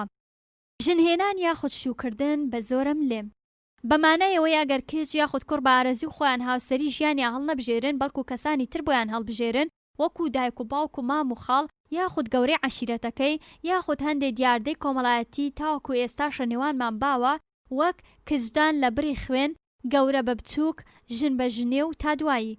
بەمەش ئاریشەی کۆمەڵایەتی زۆری لێ دەبێتەوە دەرەنجام ناتوانن درێژە بە ژیانی هاوسەرێتی بدەن، ئەمەش دەبێتەوە هۆی جیابوونەوە. هەژاری گرفتێکی کۆمەڵایەتیە کە لە ئەنجامی نەبوونی و دەستکورتی زۆر ئاژاوە گرفت دەنێتە نێو خێزان و ناتوانێت بژێوی خێزانەکەی و پێویستیەکانی ماڵ دابین بکە، بەمەش شیرازەی خێزان تێک دەچێت.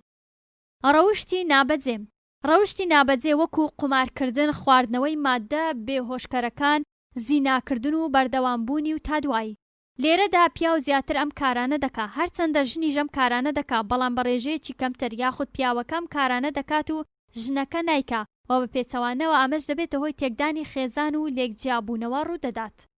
هۆکاری دەرونی ئەمەش ئەو نەخۆشە دەرونیانە دەگرێتەوە وەکو شیزۆفرینیا، خەمۆچی دوور و درێژخایەن، گرەی دەرونی و تا دوایی، کە یەکێک لە ژنەکە یاخود پیاوەکە تووشی بووە، ئەوەکەی تریان ناتوانێت لی تێبگات و مامەڵەی لەگەڵدا بکات، لە ئەنجامدا تووشی ئاریشە دەبن و ناتوانن درێژە بە ژیانی هاوسەرێتیان بدەن. خیانەتکردن هەروەها ڕەفتاری دڕندەیی و دەستدرێژیکردن یاخود کاری هۆمۆسیۆکیۆلی یاخود توندوتیژی جەستەیی و تا دوایی. لە ڕۆژگاری ئەمڕۆدا شێوازی ژیان هۆکارێکە بۆ لە یەکجیابوونەوە. لە ساڵی 2006 تەنیا لە شارێکی هەرێمی کوردستان ڕێژەی تەلاق لە ڕێژەی هاوسەرگیری زیاتر بوو. ئەو کچ و کوڕەش تەواو ئازاد بوونە لە هەڵبژاردننی یەکتر، لەوانەیە بە خۆشەویستیش هاوسەرگیریان پێکهێنابێم. شێوازەکانی تەلاق هەر لە کۆنەوە جڵەوی جیابوونەوەی ژن و مێرد بەدەست پیاوە بووە، هەر کاتێک بیویستە ئەیتوانی ژنەکەی تەلاق بدا و پەیوەندی لەگەڵ بپچرێنێ، بەڵام چەند شێوەیەکمان هەیە. یەکەم، تەلاق بە تەلاق. ئەم جیابوونەوە تووشی ئەو کەسانە دەبێت کە ژن بە ژنیان کردو، بۆ نمونە ئەگەر ناکۆچی کەوتە نێوان ژن و پیاوەکەی هەتا گەیشتە ڕادەی لێکجیابوونەوە، ئەوە ژن و پیاوەکەی تریش ناچارن دەست لە ژیانی هاوسەرێتی هەڵبگرن. دووەم، تەلاق بە ڕەزامەندی یەکلا، واتە ژن یاخود پیاو بڕیاری لێکجیابوونەوە دەدەن جا لەبەر هەر هۆیەک بێ. سێیەم، تەلاق بە ڕەزامەندی هەردوولا، واتە ژنەکە و پیاوەکە هەردووچیان لەم ژیانە بێزارن و بڕیاری لێکجودابوونەوە دەدەن. زیانەکانی تەلاق یاخود جیابوونەوە بەڕاستی کارە ساتە، هەرچەندە لە ئاینی ئیسلام حەڵاڵە، بەڵام ناخۆشترین حەڵالە لەلایەن خودا، چونکە چەندین زەرەر و زیانی مادی و معنەوی لێ دەبێتەوە، چ بە ژنەکە و پیاوەکە و منداڵەکە ئەگەر منداڵیان هەبێ و بە کۆمەڵیش، بەڵام هەندێک ئاماژە بەوە دەکەن ئەو منداڵە زۆرترین زەرەری بەردەکەوێت، چونکە ئەو منداڵە دەبێت باجی لێکجیابوونەوەی دایک و باوکی بدا. لە ڕاستیدا منداڵ بوونەوەرێکی لاوازە، تەنها لە باوەشی دایک و باوکی هەست بە دڵنیایی و ئارامی دەکا. زۆربەی توێژینەوەکان ئەویان دەرخستووە کە لێکجیابوونەوە و لێکترازانی خێزان دەبێتە هۆی لاساری و لادانی زۆر لە منداڵەکان، چونکە منداڵەکە لەلایەن یەکێکیان بەخێو دەکرێت، جا دایک بێ یان باوک بێ، ئەمەش سۆز و خۆشەویستێکی لە ڕادەبەدەری پێدەبەخشن و بە شێوەیەکی نازداری بەخێوی دەکەن، بۆیە دەبێتە منداڵێکی لاسار. هەروەها ژنیش بێبەش نییە لەم زەرەرە، چونکە تاکەکانی کۆمەلگای ئێمە بە چاوی گومانەوە دەڕواننە ئەو ژنەی کە تەلاق دراوە، ئەمەش زیانێکی زۆری لێ دەکەوێتەوە، بە تایبەتی لایەنی دەرونی. زیان بە کۆمەلگاش دەگەێنێ، چونکە کۆمەڵ لەسەر پتەوی و شیرازەی خێزان بنیاد دەنرێ، ئەگەر ئەم پتەویەش نەما ئەوە کۆمەلگاش بەرەو تێکچوون دەچێت. بەڕاستی تەلاق شمشێرێکە کە هەردوو سەری تیژە، چەند زیان بە ژن بگەێنێ، هێندەش زیان بە پیاو دەگەێنێت. لەبەرەوە ئیسلام لە ناچاریدا نەبێت تەلاق بە کارێکی ناشایستە دەزانێت، ئەگەرچی زۆرجار لە هەندێک حاڵەتی ناچار تەلاقدان چاکترە لە تەلاق نەدان. خۆپاراستن لە تەلاق هەروەکو لە هۆکارەکانی تەلاقدان چەند خاڵێکمان دەست نیشان کرد، جا بۆەوەی خێزان لە لێکجیابوونەوە و شپرزە بپارێزین، پێویستە دوور بکەوینەوە لەم خاڵانە بۆ ئەوەی درێژە بە خێزانداری بدەین. یەکەم، پێویستە منداڵ بە چاچی پەروەردە بکرێ بۆ ئەوەی کەسایەتێکی چاچی لێ دەربچێت، تاوەکو لە دواڕۆژ بتوانێت خۆی چارەنووسی خۆی دیاری بکە، هەرچەندە چارەنووسی مرۆڤەکان بەدەست خودایە. دووەم، پێویستە ئازادی لە نێوان تاکەکانی خێزان پەیڕۆ بکرێ بۆ ئەوەی کچیان کوڕ بتوانێت خۆیان هاوسەری ژیانیان هەڵبژێرن و واز لەوە بهێنن، کچ بە زۆر بەشوو بدەن و کوڕیش بە زۆر ژنی بۆ بهێنن. سێیەم، ئەو کچ و کوڕی کە نیازن ژیانی هاوسەرێتی پێک بهێنن، پێویستە جۆرە هاوسەنگێک لە نێوانیاندا هەبێم. چوارەم، پێویست ناکا کەس و کاری کچیان کوڕ دەست بخەنە ژیانی هاوسەرێتی ئەم جوانە، با خۆیان بڕیار بدەن لەسەر کێشەکانی ژیانیان و پشت بە کەسانی تر نەبەستن. پێنجەم، ئەو کچ و کوڕەی کە یەکدی هەڵدەبژێرن پێویستە لەسەر هەندێک بنەمای دیاریکراو بێ وەکو ئاین، خۆشەویستی، ڕاستگۆیی، ڕێزگرتن لە یەکتێگەیشتن و تا دوایی. دەڵێن بە سوکراتیان وت دار کە دەبڕنەوە جیرەجیرێک و دەنگەدەنگێکی لێ بەرز دەبێتەوە. ئەو دەنگە چی دەڵێت؟ بێوەستان وتی هاوار لە جودابوونەوە دەکات و دەیڵێت ئەلفیراق. ئەم بە 6 بە کۆتا هات. دیاردەی خۆکوشتن. خۆکوشتن دیاردەیەکی کۆمەڵایەتی دەرونی باوە لەناو کۆمەلگا و میلەتان سەری هەڵداوە لە کۆنەوە تا ئێستا هەر بەردەوامە، نەتوانراوە بنەبڕی بکرێ. زۆربەی زۆری فەیلسوف و زانە و ڕۆشنبیران ئاماژە بۆ دەکەن کە خۆکوشتن کارێکی دزێ و چەوتە و دژ بە مرۆڤایەتی و شایستانیەتە، چونکە دژی خودا و کۆمەڵە بەردەوامیش هەوڵی زانینی هۆکارەکان و چۆنێتی و خۆپاراستن و چارەسەرکردنی دراوە. لەگەڵ ئەمەشدا ڕێژەکەی بەرەو زیادی چووە. خۆکوشتن ئەو پەڕی بێئومێدی مرۆڤە کە دەگاتە تا ڕادەیەک هیچ جۆرە هەستێکی بەرامبەر ژیان نامێنێ و لەو کاتەدا سەنتەری هەستی و دەمارە بەرزەکانی توانای وەرگرتن و ڕێخستنی نامێنێ، بە جۆرێک توانای بیرکردنەوەی نامێنێ، دەرەنجام کەسایەتێکی ئیفلیس دەبێ بەرامبەر کێشەکانی ژیان. کەواتە خۆکوشتن لەناو هەموو کۆمەڵێک و شایستانێتێک ڕوودەدا، بە تایبەت کە مرۆڤ هەست بەسەر نەکەوتن یان زیانی زۆر و تاڵی ژیان بکە. بەڵام زۆر جار خۆکوشتن لە ناو کەسەکان لە ناکاو ڕوودەدا. بۆ نمونە دایکێک جنێوێک بە کچەکەی دەدا، ئەم کچەش وا هەست دەکات سوکایەتی بەرامبەرکراوە پەنا دەباتە بەر خۆکوشتن. بەڵام بە بۆچوونی هەندێک زانا و فەیلسوفان وا دادەنێ کە مرۆڤی کامل و ئاسایی بە هیچ جۆرێک پەنا بۆ خۆکوشتن نابا، هەتا ئەگەر تووشی کێشە و ناخۆشی و زیانیش بێت، دەتوانێت بە ژیری و بیرکردنەوەی خۆی کەسانی دەوروبەری بگاتە چارەیەک، چونکە هەموو کێشەیەک چارەی هەیە و بە خۆکوشتن چارە ناکرێت. چەمچی خۆکوشتن. چەمچی خۆکوشتن وەکو هەر چەمکێکی تر لایەنی زمانەوانی و مانایی هەیە. خۆکوشتن لە لایەنی زمانەوانیەوە مانای لە ناوبردنی خودی مرۆڤ دەگرێتەوە. ئەمەش وشەیەکی لاتینی کۆنە وەرگیراوە، ئەویش لە هەردوو وشەی سۆیدەن کە مانای دەیکوژێ و سووی بە مانای خودیان من، و لە عەرەبیشدا ئینتیحار کە لە نەحرەوە داتاشراوە بە مانای بڕین دێت. خۆکوژی بە مانای کوشتنی خودی کەسەکە بە خۆی، واتە وشەی خۆکوژی وەرگیراوە لە کوشتن بە واتای کوشتن و بڕین، کە دەیڵێن کەسێک خۆی کوشت واتە بە خودی خۆی لەناو برد. هۆکارەکانی خۆکوشتن. یەکەم، هۆکاری کۆمەڵایەتی. ئەم جۆرە خۆکوشتنە دەگەڕێتەوە بۆ چەند هۆکارێکی کۆمەڵایەتی و گشتی بۆ نمونەوە ڕزگاربوون لە قەرز، پاراستنی شەرەف، ناوناتۆرا. لێرەدا تاگوا هەست دەکا ئەمە ڕێگە چارەیە بۆ خۆ دەرباسکردن و پەنا دەباتە بەر خۆکوشتن، یاخود هەندێک کەس وا هەست دەکەن بەهۆی خۆکوشتنەوە داواکانیان جێبەجێ دەکرێت. دووەم، هۆکاری دەرونی. ئەو کەسێ هەوڵی خۆکوشتن دەدا تووشی یەکێک لە نەخۆشە دەرونیە درێژخایەنەکان بووە، وەکو خەمۆکی و توندوتیژی و شیزۆفرینیا، هستریا. ئەمەش مەبەستی خۆکوشتن نییە، بەڵکو تەنیا بۆ ڕاکێشانی سۆزی خەڵکیە، یاخود ئەوانەی ڕاهاتون لەسەر مادە بێهۆشکەرەکان و لێدانی دەرزی، خۆسڕکردن و هیتر. ئەمانە زیاتر تووشی خۆکوژی دەبنەوە. سێیەم، هۆکاری نەخۆشیە جەستەییەکان یاخود درێژخایەنەکان. کاتێ مرۆڤ تووشی نەخۆشیێکی درێژخایەن دەبێ، وەکو شێرپەنجە، کەم ئەندامی و نوقسانی، ئایدس یاخود هەر نەخۆشیە کە چارەی نەبێ، ئەو نەخۆشەوە هەست دەکات کە قورسایەک بەسەر ئەندامانی خێزانەکەیەوە و پەنا دەباتە بەر خۆکوشتن. کەواتە بۆمان دەردەکەوێت ئەو کەسانەی پەنا بۆ خۆکوشتن دەبن کۆمەڵێک گرفتی مادی و معنەویان هەیە، یاریدەی ئەو کەسە دەدەن بۆ خۆکوشتن، وا هەست دەکەن هیچ تروسکاییەک لە ژیانیاندا نەماوە، ژیانیان وەکو ئەشکەوتێکی تاریک دێهاتووە و نەڕووناچی و نەکەس دەمەشکەوتەدا بێت تاوەکو یارمەتیان بدات. جۆرەکانی خۆکوشتن. لە ڕۆژگاری ئێستادا ڕۆژانە چەندەها جۆری خۆکوشتنمان گوێ لێ دەبێت. بۆ نمونە خۆکوشتن بە چەک، خواردنەوەی مادەی ژەهراوی، خۆسووتاندن، خۆخنکاندن، خۆکوشتن بە چەقۆ و تا دوایی. کورتە مێژوویەکی خۆکوشتن. وەکو ئاماژەمان پێدا خۆکوشتن ڕەگۆڕیشەیە لە ناخ و قوڵایی مێژووی مرۆڤایەتیدا کوتاوە، کەواتە دەتوانین ئاماری مێژووی بۆ بکەین. برەهمینەکان لە جەژناینیەکان خۆیان دەکوشت. بێوەژنە هندیەکان دوای مردنی مێردەکانیان لە کاتی شتنی خۆیان دەکوشت و وایان دەزانی دەچنە بەهەشت، ئەمەش بۆ ئەوە بوو بیسەلمێنێت کە سۆزدار و وەفادار بووە بەرامبەر مێردەکەی. لە میسریە کۆنەکان خۆکوژی بە مەبەستی ڕزگاربوون لە کێشە کۆمەڵایەتیەکان باو بوو. لە یۆنانی و ڕۆمانی کۆندا کۆیلەکان خۆیان دەکوشت.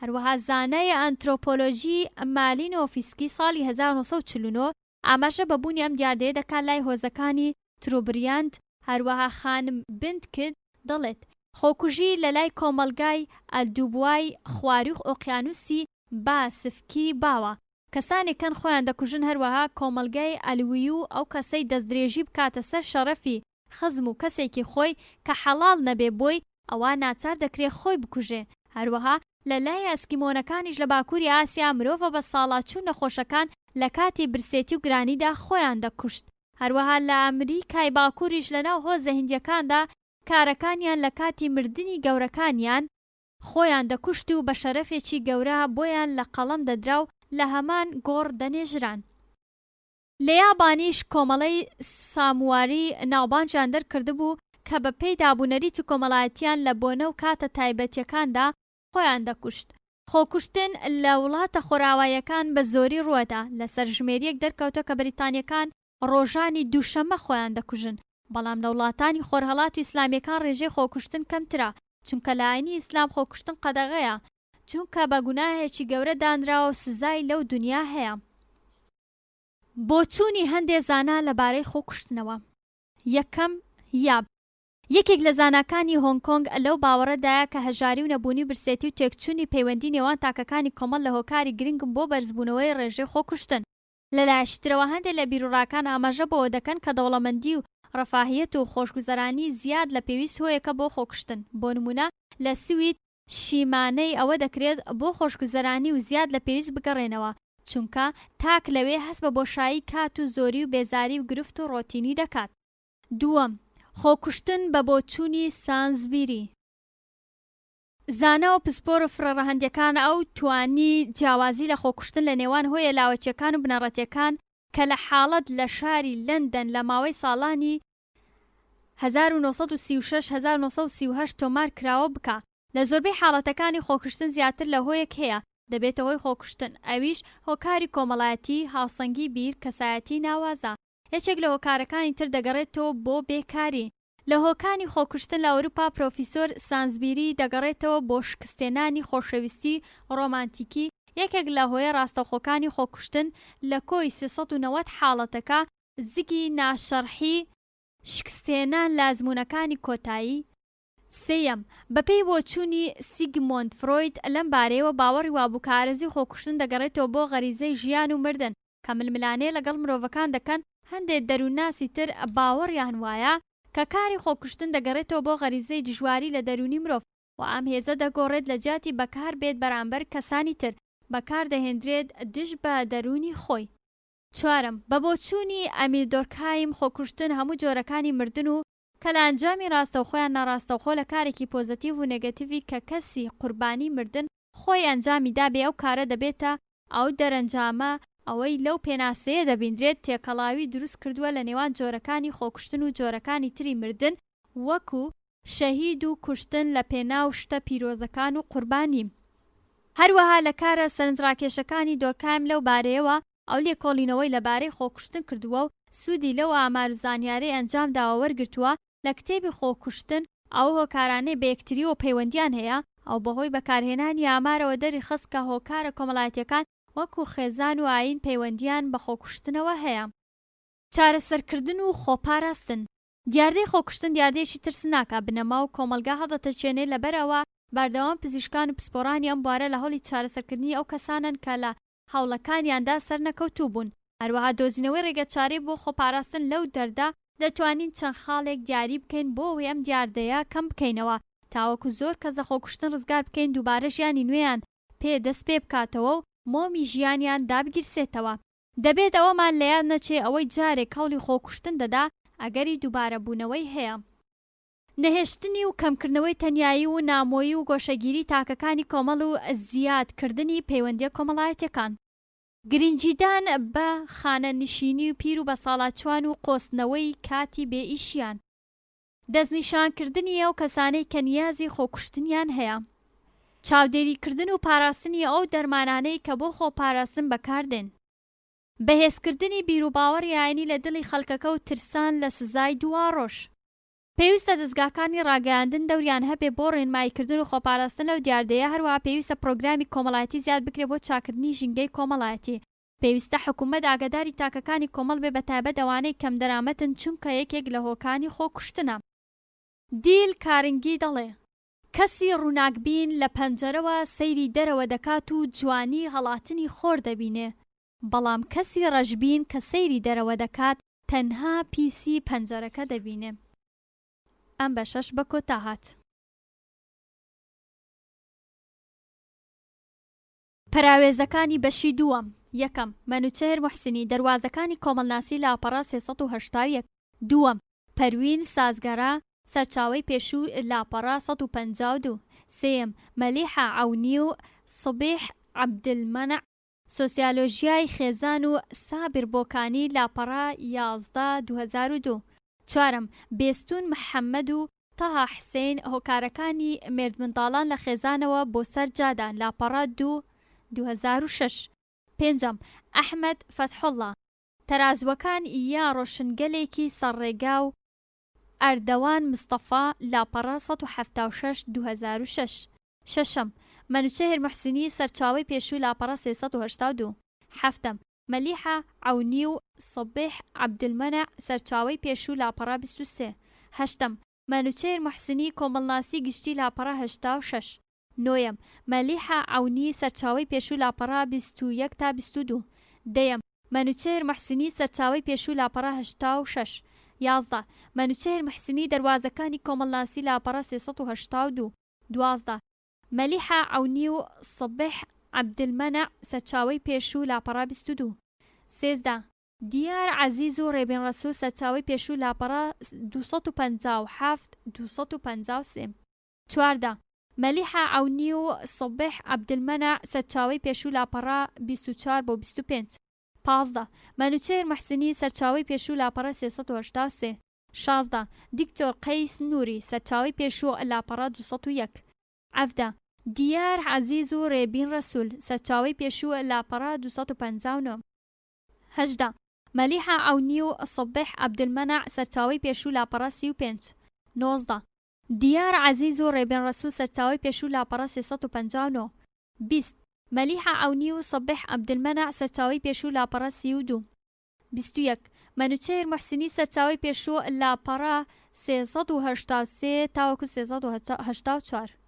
22، مەلیحە عەونی و سوبیح عەبدولمەنع، سەرچاوەی پێشوو، لاپەڕا 85. 23، مەنوچێر موحسینی، سەرچاوەی پێشوو، لاپەڕا 383 هەتا 384. 24، محەممەد فەتحوڵڵا، سەرچاوەی پێشوو، لاپەڕا 175. 25، مەلیحە عەونی و سوبیح عەبدولمەنع، سەرچاوەی پێشوو، لاپەڕا 86 هەتا 87. 26، مەلیحە عەونی و سوبیح عەبدولمەنع، سەرچاوەی پێشوو، لاپەڕا 95 هەتا 107.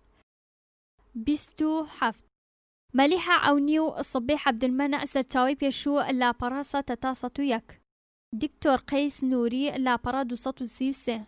28، دکتۆر قەیس نووری، سەرچاوەی پێشوو، لاپەڕا 234. 29، مەلیحە عەونی و سوبیح عەبدولمەنع، سەرچاوەی پێشوو، لاپەڕا 106. 30، دکتۆر قەیس نووری، سەرچاوەی پێشوو، لاپەڕا 233. 31، دایکی عەبدوڵڵا، سەرەتا بوومەلەرزەیەک بۆ بەهاو سەربوونی ئیسلام، لاپەڕا 35 1998. 32، تافگە عەباس، حماية المرأة في قانون جنائي العراقي، لاپەڕا 43 ساڵی 2005 هەولێر. 33، حەسەن محەممەدی بوادی، حقوق مرأة، لاپەڕا 271 272 2005. 34، تافگە عەباس، سەرچاوەی پێشوو، لاپەڕا 43. 35، عەلی باپیر، ئافرەت و خێزان لە سایەی شەریعەتدا، هەولێر، لاپەڕا 197 198 2003.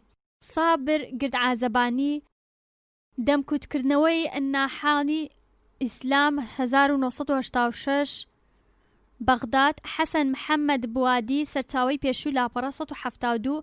دایکی عەبدوڵڵا، سەرچاوەی پێشوو، لاپەڕا 38. 36، عەلی باپیر، سەرچاوەی پێشوو، لاپەڕا 163. 37، دایکی عەبدوڵڵا، سەرچاوەی پێشوو، لاپەڕا 38. 38، سابر گردعازەبانی، سەرچاوەی پێشوو، لاپەڕا 11 هەتاوەکو 18. 39، عەلی باپیر، سەرچاوەی پێشوو، لاپەڕا 194. 40، یوسف ئیبراهیم سامرایی، ئەمهات مؤمنین و زەوجات ڕەسوول ئەمین لاپەڕا 25 ساڵی 2005 بەغداد. 41 دایکی عەبدوڵڵا سەرچاوەی پێشوو لاپەڕا 42 ئیحسان محەممەد موسعە في علم الاجتماع لاپەڕا 390 لوبنان 1999. 43 دکتۆر کەریم شەریف قەرەچەتانی هەندێک نەخۆشی و گرفتی دەرونی و کۆمەڵایەتی لاپەڕە 179 هەولێر 1999. 44 مەلیحە عەونی و سەبیح عەبدولمەناح سەرچاوەی پێشوو لاپەڕە 176.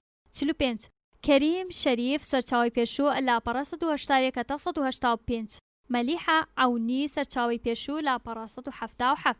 46 نای بن سعدون ئەمافەکانیشن لە دەست پێکەوە تامڕۆ کارزان محەممەد لاپەڕە 132 ساڵی 2004.